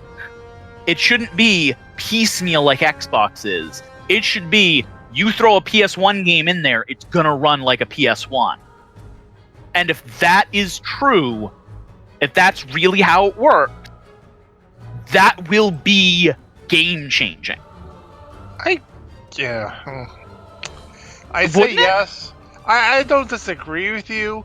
I'm just thinking, why wouldn't I just save the PS1 disc to the hard drive of the PS5? That Sure. means, can I not just do that and then not have to worry about having to load the disc in every single time? Sure. I mean, I don't know if that's how they do it, but there should be no issue. I would think that's how they should do it. Be like, hey, do you want to play this PS1 game? All right. Do you want to have it be on the disc still? Or do you want to have it download to our super fast, here's the thing. super large SSD with its proprietary reading technology? But it still has that compatibility. Whether it's digitally on the SSD or if it's on the disc. I'm just saying, I would assume they would want you to download the data of the disk onto the SSD to make it easier for the system. Sure, that's fine. But still, if they do this, every company could put their old PS1, PS2 games in the PlayStation Store and sell them without having to go through and make it work on the new modern architecture, without having to set up emulation that may have glitches, oftentimes have glitches, and oftentimes have issues. It'll be all native if it's this. I know that for people who've listened to older podcasts with us, but specifically with me, This is going to sound kind of like a broken record, but I feel like backwards compatibility is one of the biggest selling points you can have for a new machine, because you have the whole back catalog of at least of one generation. In this case, if it is all the way back to the PS1, 4 generations of some of the best video games of all time. Especially since people are already collecting PS1 games in retro shops, so you're going to appeal to that, to the some of the retro market at this point, because at this point PS1 is retro. Like, you're gonna have so many things that, say you don't have a really good release catalog for your first year. Well, good for you. You have a couple thousand games to go play. Wait, you mean like go and get them. Wait, you mean like the PS3? The PS3 didn't have any good games for about 2 years. Yes, well, this solves that issue.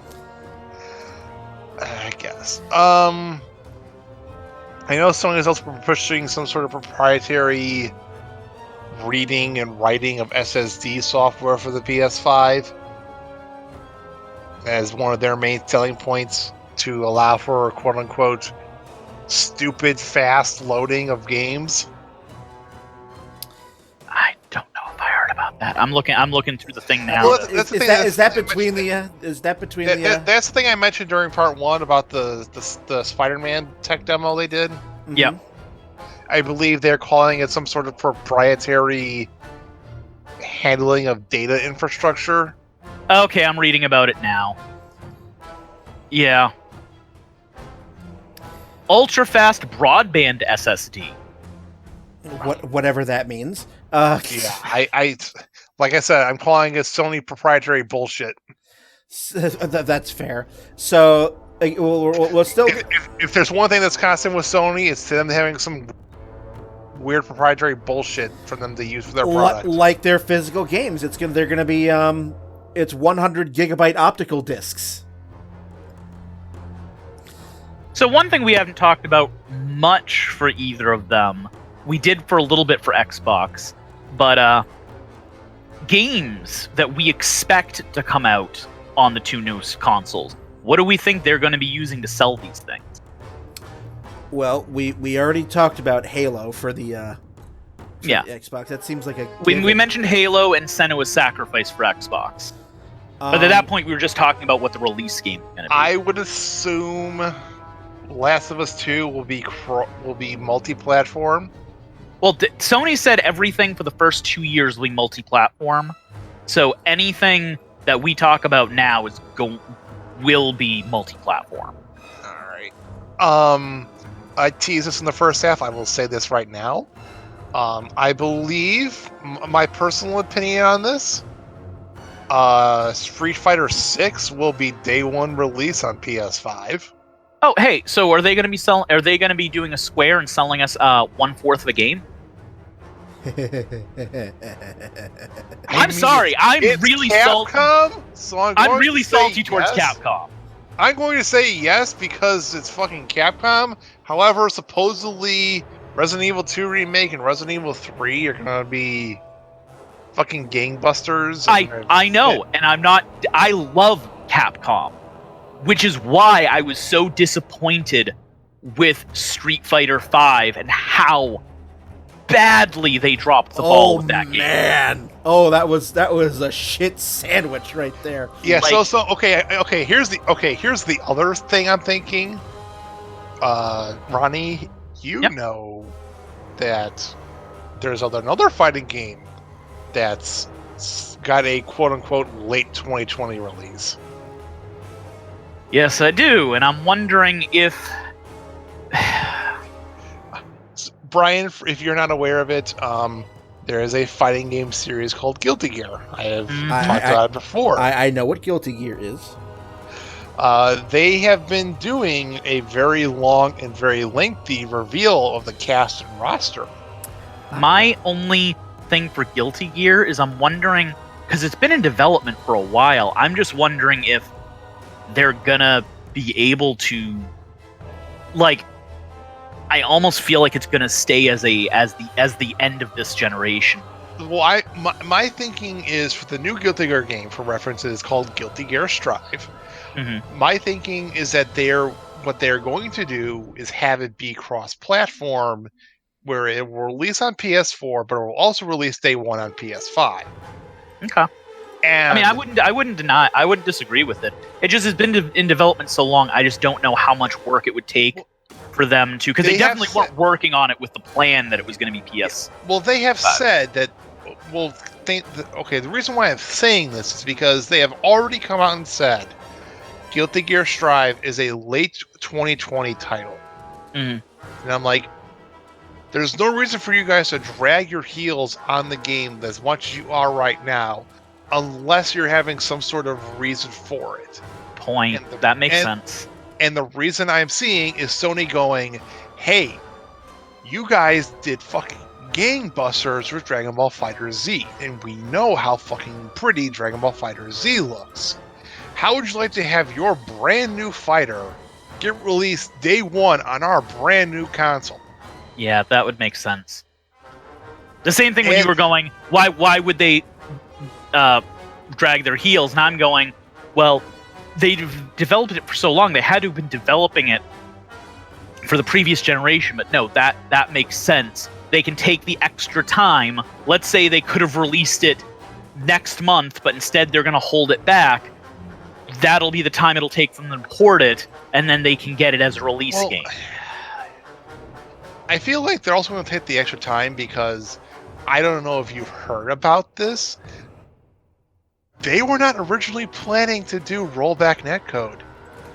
They were planning on using the netcode they've been using since fucking Guilty Gear Sign. I hadn't heard that, but okay. Yeah, that makes sense. Brian, if you're not aware, the netcode for Arc System games is notoriously bad. Yeah.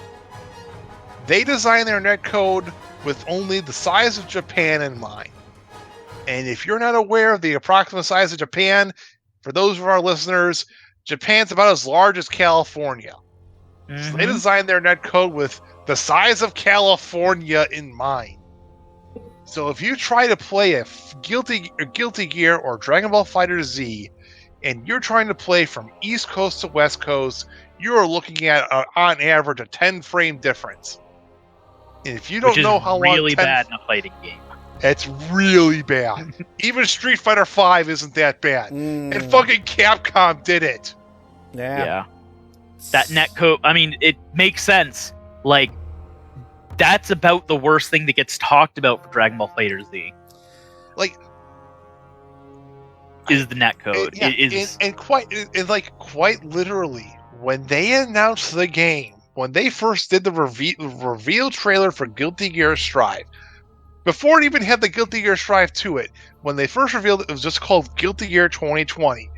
Literally, every person in the fighting game industry went, fantastic! Put it in rollback netcode. Mm-hmm. I mean, I would love if this was the point where this series was able to blow up in the mainstream because they got pushed as a big release game. Think of it from a marketing standpoint for your game, for your new console for the PS5. You have not one, but two AAA fighting games released day one with crossplay, because Sony, get your fucking head out of your ass and put crossplay and cross-platforming in all of your games. Holy fucking shit. I mean, do we think of any other big titles? Like, do we think The Last of Us 2 might be coming out for release? I would say The Last of Us 2 will be cross-platform in the sense of it'll be on PS4 and PS5. Well, here's the thing. Everything. Like, they've said every single thing that goes on PS5 will be cross-compatible with PS4 for the first 2 years. Yeah, fair enough. I fully expect, Ubisoft to have a strong showing. I think they've announced and confirmed at the very least. Was it Gods and Monsters? Watch Dogs Legion, I think, if I remember correctly. Yes, they did. And Gods and Monsters looks good. So it's Breath of the Wild, but in Greek mythology. that's. I think that was the exact same analogy I used when this was announced at E3. I would surmise, I would guess that Call of Duty is probably going to be cross-platforming, cross-systeming for the Xbox One X, the PS4, the PS5, and the Xbox. If we're talking about Sony exclusive titles, I mean, nothing's really been confirmed. I would look to Naughty Dog and Insomniac for that, so probably a new IP from one of those two. Conversely, they could also do the Uncharted series. They did introduce some female protagonists in the Uncharted series. Yep. My wild guess would be SOCOM. They have a new SOCOM game for PS5 to get in the shooter crowd because everybody. I mean, there's a new Rainbow Six as well. Yeah. That like Breakpoint, I think is Quarantine. I think is the one that's coming up. It is Quarantine. Okay, I know Rainbow Six is it Rainbow Six Breakpoint or okay? I'm not a shooter person, but I've heard that name before. I think that might be the one that just came out, not the one that's upcoming. That might be the one that just came out. I haven't heard too much about Quarantine then. There's been some chatter about a Horizon Zero Dawn sequel. Yep. Yeah, that would make sense. That would be a good launch title for PS5 as well. Yeah. I mean, we know they want to do another God of War, and that'll be big. But I don't think that's even like they may be developing it now, but they have not given anything, so I doubt that'll be anytime soon. I would assume Cyberpunk 2077 and Final Fantasy 7 Remake will also be playable. Will get re-released for PS5. Well, that's the thing. Like, I expect Final Fantasy 7 Remake and Persona 5 Royal will both get ports to the PS5. Yeah. But they're not gonna be simultaneous releases because both of those are going to be out way before the PS5. Yeah, they'll be out way before, and then I would assume they'll get re-released for the PS5. I think. I'm trying to think, because most we try to get like about a dozen titles roughly for release, and I think the only thing really missing from that release on both of them would be like an RPG of some kind. So, I mean, if they do the port of Persona 5 Royal, that's at least something, even if it's not new. Yeah. And Square doesn't seem to have any big thing in the works right now that we know of. God, that would be a fucking thing where they announce Final Fantasy 16 and then release it day one on PS5. Okay, I think you're dreaming a little big right now. I am. I'm not saying I'm not. I'm just like, hey, if you want to pin your hopes and dreams, that's fine. I'm just thinking like that would be the Sony big dick flop move. Would be like, hey, look, here's PS5, and oh, by the way, here's Final Fantasy 7 Remake and Final Fantasy 16 exclusive to our console. And then they put Bravely Default 2 on the Switch, and it's a better game than 16. Yeah, pretty much. I don't think that'll happen, but let's be real here. I feel like once Final Fantasy 7 Remake is done being released, we'll see part 2. Then they can free the developers. Yeah, part 2 being the rest of the fucking game. I mean, they pulled all of their developers to Final Fantasy 7 Remake and to Kingdom Hearts 3 to get them both out the door. So pretty much everything else got put on the back burner. Yeah. So I feel like once Remake gets done, they'll have a third of the studio working on Part 2, Remake which 2. is Remake 2, which is basically going to be the rest of Disc 1, is my assumption. Okay. And then they will have all the rest of their studio. Like basically, whoever's not working on Final Fantasy 14 is going to be working on Final Fantasy 16, and they'll be riding on the money they earn with Final Fantasy 7 Remake. Because let's be honest, Final Fantasy 7 Remake is going to be printing fucking money for 2 or 3 years, probably for Sony. Assuming that they don't fuck up, but yes. Assuming they don't fuck up. You said yes. Sorry. I am assuming Final Fantasy 7 Remake does not fuck up because I've yet to see them do anything bad. Hell, even the delay they put out is only going to be for another 4 or 5 weeks, which isn't even as bad as Cyberpunk 2077. Yeah, no, I'm no complaints there. It's just Square has a history. Yes, we are acutely aware of the history of Square, but I feel like, in my opinion, I feel like Sony and Square are probably like, I feel like Square's probably the one third-party publisher Sony's the most friendly with, and I feel like Sony would probably give Square the architecture for the PS5 first amongst its third-party developers. So it would not surprise me if Sony or Square puts out a RPG of some kind for early in the PS5's cycle. I agree. It depends on what you mean by early. I don't see a major original Square release until 2021. Yeah, for the PS5. I mean within the first year. I will say that. Yeah, absolutely. I definitely see them putting out something next year for it, but I think so much of their resources has gone into Shadowbringers, Final Fantasy VII Remake, and Kingdom Hearts 3 and the Kingdom Hearts 3 DLC that even if, as soon as 7 comes out, they start moving resources over, they're still not going to make a title in time for holiday this year. Well, let's look at the catalog for Square for a second. Mm-hmm. With Panzer Dragoon being redone by another studio, it harkens me back to the idea of what old Square games that were on PS1 could they update.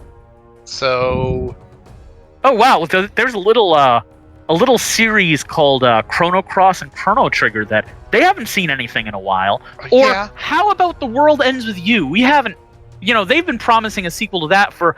I'm sorry, I'm just trolling at this point. You're trolling, and I'm kind of like trolling along with you, but at the same time, what if they did do like a? I could see an updated Chrono Cross. I feel like The World Ends With You. When The World Ends With You comes out, it's going to be Switch exclusive. I will propose this idea to you, and you can say yay or nay. Yeah. They do a HD remastering of Chrono Cross. Okay. And then they add in or option 2, just a brand new Chrono game. Just like, I mean, that's what people have wanted forever. And I feel like if they did it, and I think that, and I should rephrase this. I should sorry, not rephrase, but I should say it this way: it will not be some sort of graphical marvel. It will be a dedicated sprite-based art style. Because if you see, like, if they did a Chrono game in the art, using the technology they had from Octopath for graphics-wise, yeah. Like, that would be the best. That would work just fine. That would work perfectly because the Octopath engine, for lack of a better term, would fit that genre of storytelling quite well. Yeah. It would be both nostalgic and a thing that they could push out relatively quickly. It would not require that big of a studio to make, and it would be able to be done fast and relatively cheap because that engine, by and large, doesn't need to change too much. Ron, a while ago you said that we need to get serious, and that's good because we are serious gamers here that don't play indie games and do not think that they are important to the PlayStation ecosystem. Right, guys? No? you're no? So Okay. that was Ronnie attempting to swing this podcast around a full 1,080 degrees. I was gonna say he's trying to get us back on topic by breaking the light speed barrier. That was going to be the last thing I wanted to talk about, was the thing that you mentioned right at the start of this. The one bone, a big bone of contention that we saw, that, you know, Sony's on record saying that they want to prioritize AAA games over indie games in an effort to focus on, quote, serious gamers. And I went, excuse me? You want to say that again, Sony? You want to try that again? Because I can count on one hand. I can count on like a little more than one hand how many AAA titles I've played over the last 5 years.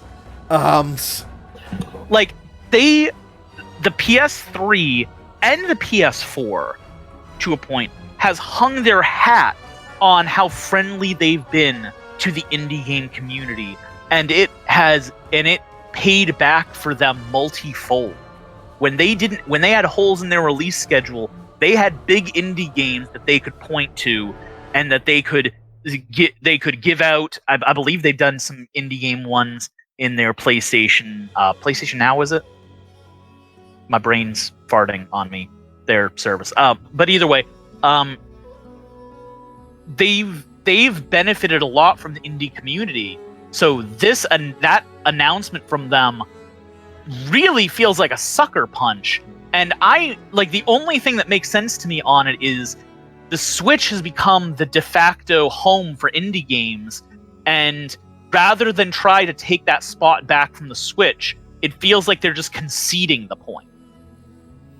Like, it's not worth us to try to fight for it, so we're just going to pretend like we don't want it. I feel like part of the reason why they're conceding is because they, as Sony, cannot compete with what the selling point of what the Switch is, which is portable gaming. And well, they tried. Yeah, it was called the PSP and the Vita. Yeah, but those systems failed for different reasons. I mean, hell, they're still trying. They still have remote play. They've said they are doubling down on remote play, and PS5 should still be able to remote play to the Vita.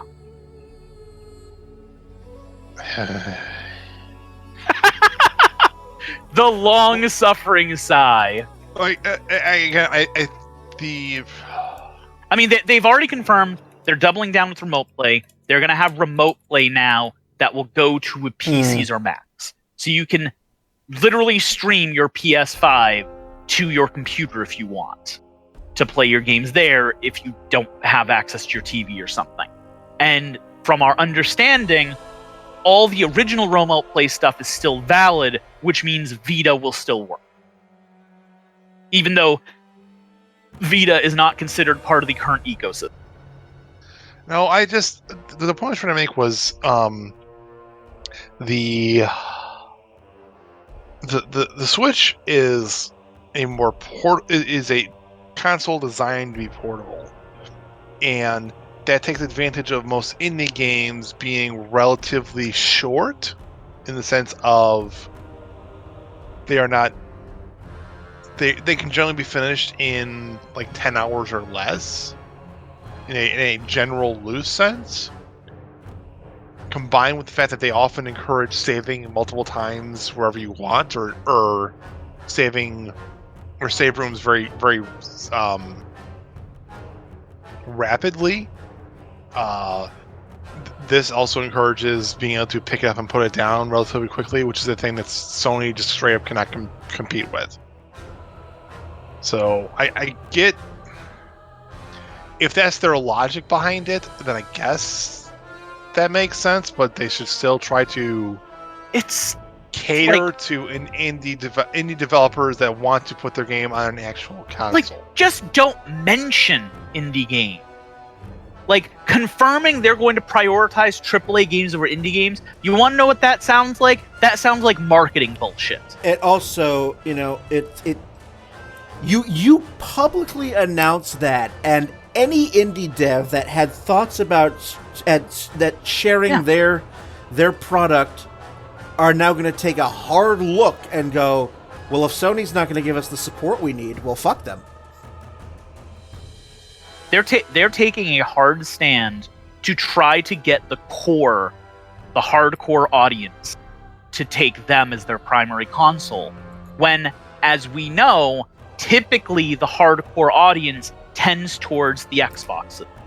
So they're trying to make the move into that audience, and they're doing it by trying to alienate a different audience, which they feel like they've already lost to the Switch. Is that smart? Maybe, if they really feel like they've lost that audience, but I feel like they're hurting themselves. It sounds like they are. I would love to see, if they exist out there, I'd love to see numbers on who's buying indie games and on what consoles. What consoles? Well, I can say I've read interviews with several of the larger indie devs on the Switch, and they have said, crap, I can't remember which studio it was, but one of them was saying they made more money from their release weekend on the Switch than they did in a year on Xbox. Yeah, I mean, and to back that up, like I've gone, when I went to PAX East last year, just about every single indie dev on the show floor was bringing their game. There were two big platforms they were bringing it to: Switch and Steam, or Switch and PC. Mm-hmm. I mean, there were plenty that were going to be coming out on Xbox and PS4, but like, if they can do all the consoles, they're going to do all the consoles. But if you only have enough money to port to one or two places, you're going to start on PC, because that's where indie starts, and then you're going to port to Switch, and anything else after that is just icing. Yeah, I feel, I agree with you, Ronnie. I just feel like by Sony already making that declarative statement right away, that's just like, and also it reeks. It kind of feels like indie games and indie gamers are second-class citizens. Doesn't that kind of have it? I was just about to say, I'm like, Sony, why are you engaging in a bit of gatekeeping there? We're trying to, as an industry, you're trying to move away from that.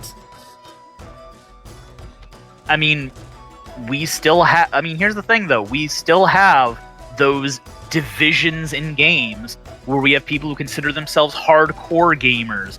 We have people who consider themselves indie gamers. We have people who are casual gamers. Like, we have these categories already, yes. And it's not even like us putting other people into them. Like, people self-identify. Yes, absolutely.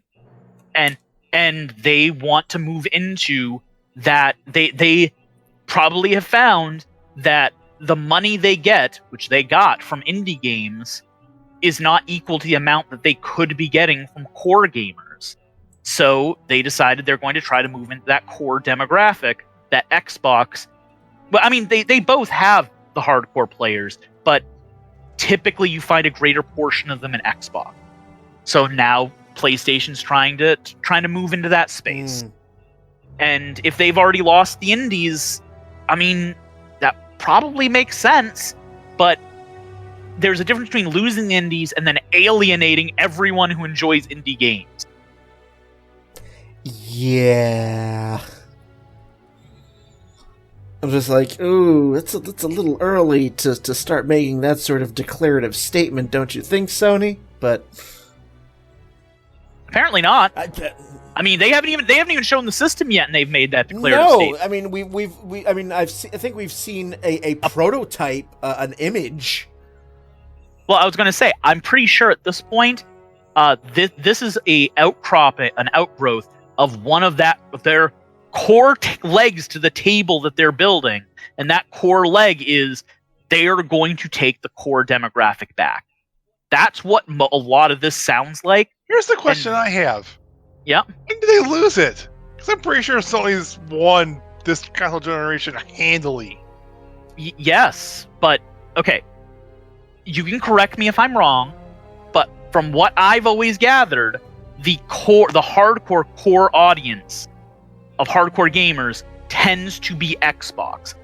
A lot of them play both. There are some that are just PlayStation, but the majority are Xbox. The way PlayStation wins the console generation is they end up with more of both the casual and indie crowd than the Xbox does. The Xbox basically doesn't get any of the casual crowd, and then PlayStation just splits that with Nintendo.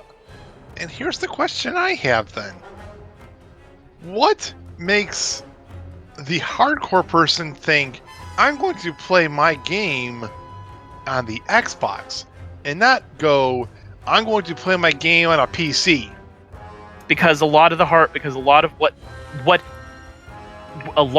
hardcore demographic is, it's not just people play games a lot. Like that core demographic was built up, a lot of it from the original Xbox, and more so than any other gamers, they have a lot of loyalty to the brand. These are the people who are going to be picking up an Xbox almost regardless of what PlayStation does. So they're looking to regain or gain more brand loyalty and brand recognition? I think PlayStation sees that they consider this group of people to be people that that Xbox took away from them because they had them in the PlayStation 1 era, and Xbox took them, and they want to try to get that demographic back freaking 20 years later at this point. And I mean, it's not that they don't have any of them. I mean, PlayStation does have some. I guess they consider it. I mean, if that's their mind, if that's their thought process, then look back on how they lost in the first place. Yeah. You lost it by having a very expensive console with games developed that they're difficult to develop on it, and didn't have any noteworthy games on your brand new console for a year, compared to the 360, which was a cheaper console, had more games on it at launch, was easier to develop for, and the biggest selling point, in my opinion, BioShock was a game that was available on both, but ran a lot better and played a lot better on the 360 than it did on the PS3. Wait, BioShock? Yeah. BioShock had a PS3 release? Yep. Yeah. Welcome. I didn't know that until 2 weeks ago myself. I had no idea. Yeah. Yeah, you're absolutely right. BioShock had a PS3 release. It ran poorly, there was a memory error, and saves got deleted. Okay. And that's why people played BioShock on the 360 more than anything else. I didn't even know that about the original BioShock. Yep, they came out on PS3 because I have it. I believe you. It is a game that was easier to develop for on a 360. It therefore ran better. It therefore also did not have the same issues that the PS3 version had. And BioShock, in my opinion, is one of the main reasons why the 360 had such a large selling point for it in the first years of that console generation. And also Mass Effect. Yes, Mass Effect as well. But yes, I mean, it just...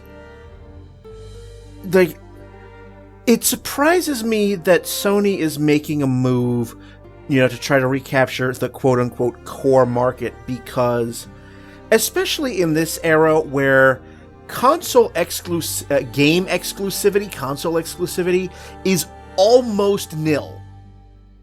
So few. It's basically just Sony and like 2 titles on so Xbox. Few games are console exclusive now. I mean, now you have things, you have, quote unquote timed exclusives, but again, those aren't particularly abundant either.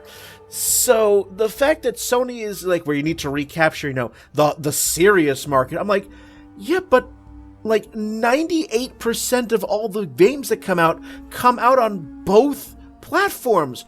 What market? I don't know if I would say 98%. If we're looking at AAA titles, because I'm not going to count indie, because for every one AAA title, there's 1,000 indie titles.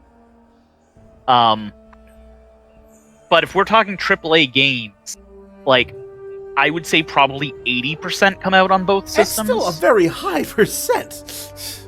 It is, but the ones that are exclusives tend to be large system sellers. Yeah, it's a lot of time. It's more notable on Sony than it is on Xbox.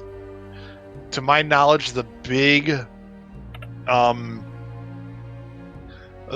titles that Microsoft has that are quote-unquote console exclusive are Halo and Forza. Gears of War? Yeah, Gears of War, yeah. Whereas Sony has Last of Us, Horizon Zero Dawn, yep. Uncharted, Kingdom Hearts. Kingdom Hearts, technically. No, Kingdom Hearts 3 was time exclusives. I was gonna say Kingdom Hearts wasn't. Monster Hunter World was, though, wasn't it? No, it wasn't. It came out on Xbox One. Infamous? Yeah, Infamous is exclusive. I need to pull up my list, because every game I own on PS4 is an exclusive, because that's the only reason I have it. Persona. Yeah, Persona. For some dumb reason. That seems unusual, considering I feel like Atlas would want their games to be on as many platforms. They've talked about this before. They develop for one platform, but they don't develop for only a single platform. Such as, I believe, the Shin Megami Tensei's, they've been developing for Nintendo, while they've been developing the Personas for PlayStation. I think they have a different one that they were working on for Xbox, but I think that was a new IP. Like, they will work for more than one, but they won't port to multiple. Interesting. Because they feel like they're building an audience in that location. I don't think it's a great That doesn't sound good. But they defended it multiple times. All right, I don't agree with their stance, but they're also probably getting money for doing it. Fair enough. Obviously, we're going to get more information about both of these two consoles as it gets closer. I mean, obviously, Sony's allegedly Sony has a thing coming up next month, and then we're going to have E3 and all the other gaming events. But Sony's already not going to be at E3. That's right, but it wouldn't surprise me if Sony does their own thing. I would assume Sony will put out a Sony Play experience similar to... Yeah, I was going to say that we're going to come out with a Sony Direct. And like my guess would be that they're going to do that around E3 and be like, hey guys, here's an hour-long presentation on all of our games coming out for this year, and then a bunch of PS5 titles that we're going to reveal for the coming out with some, either with it at the same day as PS5 or within a couple months of the PS5's release. Isn't there some FromSoft game? Are you talking about the one where they're working with George R.R. Martin, Elden Ring? Elden Ring, like, would that be a PS5 game, you think? I mean, I don't know if it's an exclusive. Let me take a look, because I think they've already said. I think it's going to be multiple console, multi-console. Yeah, multi-platform. But let me take a look and see. Yeah, PS4, Xbox One, and PC. Which it'll probably also get put on the new one, but they've confirmed it's going to be for PS4, Xbox One, and PC. Because there are pre-orders up for it. So the last thing I want to ask, sort of just to wrap up this episode, as we have gone over 3 hours in total on this thing. Yeah, I need to go to bed. I'm falling asleep already. You frickin' night I'm sure you owls. cut a little bit of it. So, oh yeah, there's definitely gonna be we're definitely gonna be fixing some of this in post. So the last thing I just want to wrap this all up is, obviously, since we're doing a lot of speculation, a lot of prognostication this episode, but just on a personal level, what are like a couple of major things you personally hope to see on these new consoles? Because I'm curious to get that and to find out what you hope for, to see if it actually happens should they come out at the end of this year. Like what are the things you really, really want to see and hope show up? Okay, well, for me, I definitely want to see a big new IP come out of Sony. I feel like they need a defining game for the PS5 to hang their hat on. I would like to see a large Square title sometime in 2021, which, I mean, that would typically be either cross-platform or PlayStation. But I would like to see a large one come out of them. They have been spending so much of their time and manpower and energy between 3 games that I want to see them. I want to see some more things come out of that studio than just more Final Fantasy XIV, as much as I love it. Final Fantasy VII Remake and frickin' Kingdom Hearts.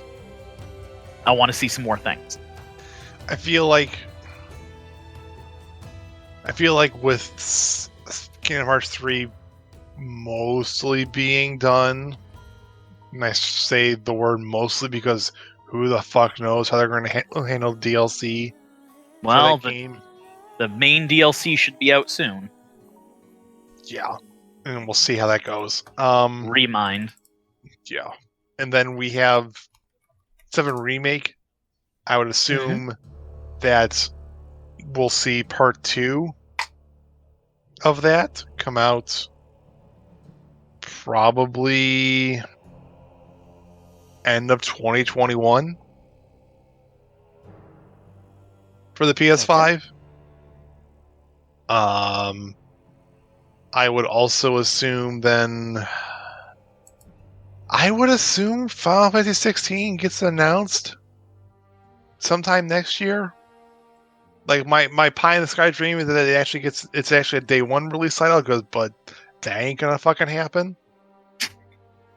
Hence why I said pie in the sky. Mm-hmm. I mean, if I was going to make wishes on stars, I would say that we get a new series of them bringing Chrono Trigger back and start a new series that is cross-platform and defeats all of the other games. But I don't see that happening. In terms of what Microsoft can do to try and make me be more really excited. It's really hard to prognosticate for me because I don't care about their system. I own one of each of them, and I've played them a number of times I can count on my hand. I would personally, if they could do my guess would be a console exclusive Dark Souls-esque game from Software for the Xbox, that might make me care. But we already know Elden Ring's going to be multi-platform, and that's what they're working on. Yeah, I was saying like that vein of game would be like what I would talk about. So like, I mean, I'm inherently biased. Bethesda making a good game would be exciting. I would say, I mean, I'm inherently biased. I just want to see Kingdom Hearts collection and frickin' I just want to see a bunch of these get ported to the Switch. Is that too much to ask? That's all I want. I'm sorry. I'm joking. And honestly, if the backwards compatibility stuff comes out to be legitimate, we will probably have a PS5 at some point in the future. That I don't know what they could do to make me want an Xbox, especially now that pretty much all of their exclusive titles are going to Windows as well. Like, I honestly think the Xbox is being phased out over time, and they're just trying to get the money they can from the people who are willing to buy it. We didn't really talk about that, but I really feel like that's the direction they're going. They are slowly transitioning toward Windows, and that's what we're going to see. All right. For me personally, I mean, I said at the beginning that one of the big reasons why I do not own a PS4 is the lack of backwards compatibility. Because for a while, we saw, backwards compatibility for a generation was the shit. Everyone wanted in on it. And then they all, or Sony, at least initially, Sony was like, PS4 was like, nope, we're not going to do it. We are absolutely not going to do any major backwards compatibility because they had issues with that for PS3, at least on the hardware side. And when they had announced that PSN purchases were not going to transfer, you'd have to rebuy them. That was a massive turnoff. So I am very curious to hear more about what Sony means by,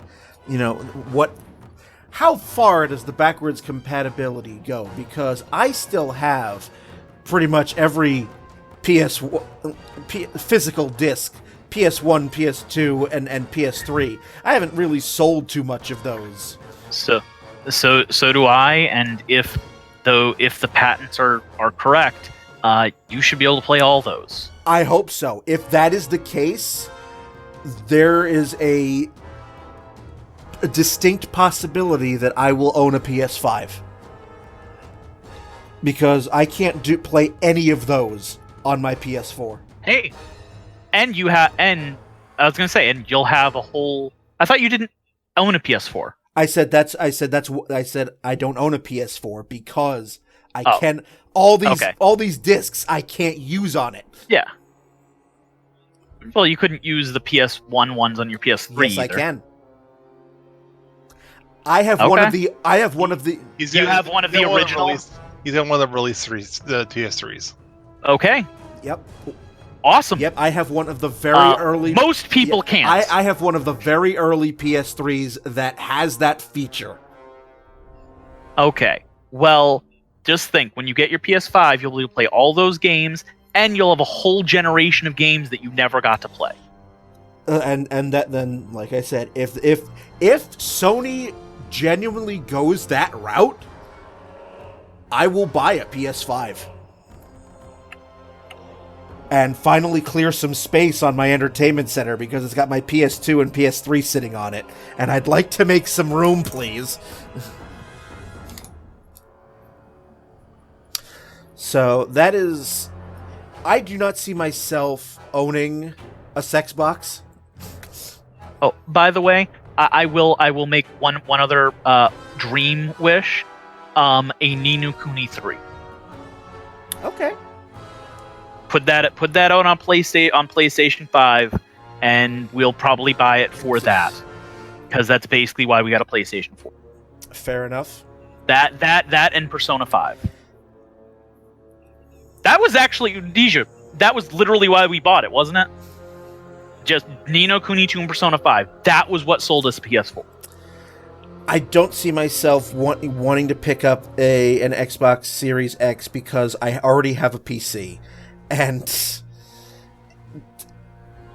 well, that came later. But that wasn't why we got it. I already own a PC, and I sort of agree with you there that I think that basically we already have Xbox and Windows integration. So I just think that's going to... I agree. I think that's just going to continue further. So I see no need to even...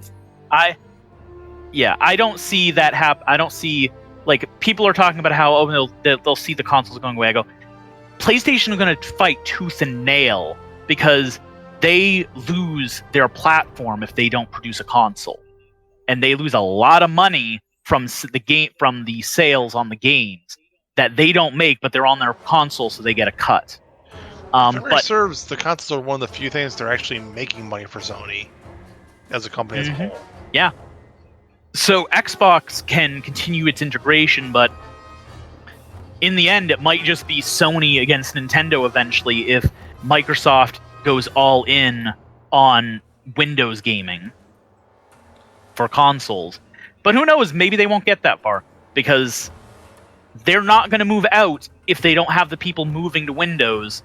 They're making those inroads right now, but it all depends on whether people are willing to take those roads. And that's fine. So, and with that, thank you for coming to this episode of Downloadable Content. Any final words before we put this to bed? Because that I should probably stop trolling you. I mean, I'm used to it at this point. Because it's almost 11 p.m. Eastern, and it's and I'm falling asleep. You goddamn night owls. Yeah, we can wrap this up. All right. So, if any of you out there have any questions, thoughts, comments, or want to add in a couple of cents on your thoughts on the upcoming consoles, you can let us know on our website, dlcpodcast.com. Click on the feedback button. You can also get every single episode, not just there, but also on iTunes, YouTube, Stitcher, and Google Play Music. So it's all there for you. All it remains for me to do is to thank Ron and Ronny for being on this Season 10 opening with me. And with that, I'm Brian. Have a good one, everybody.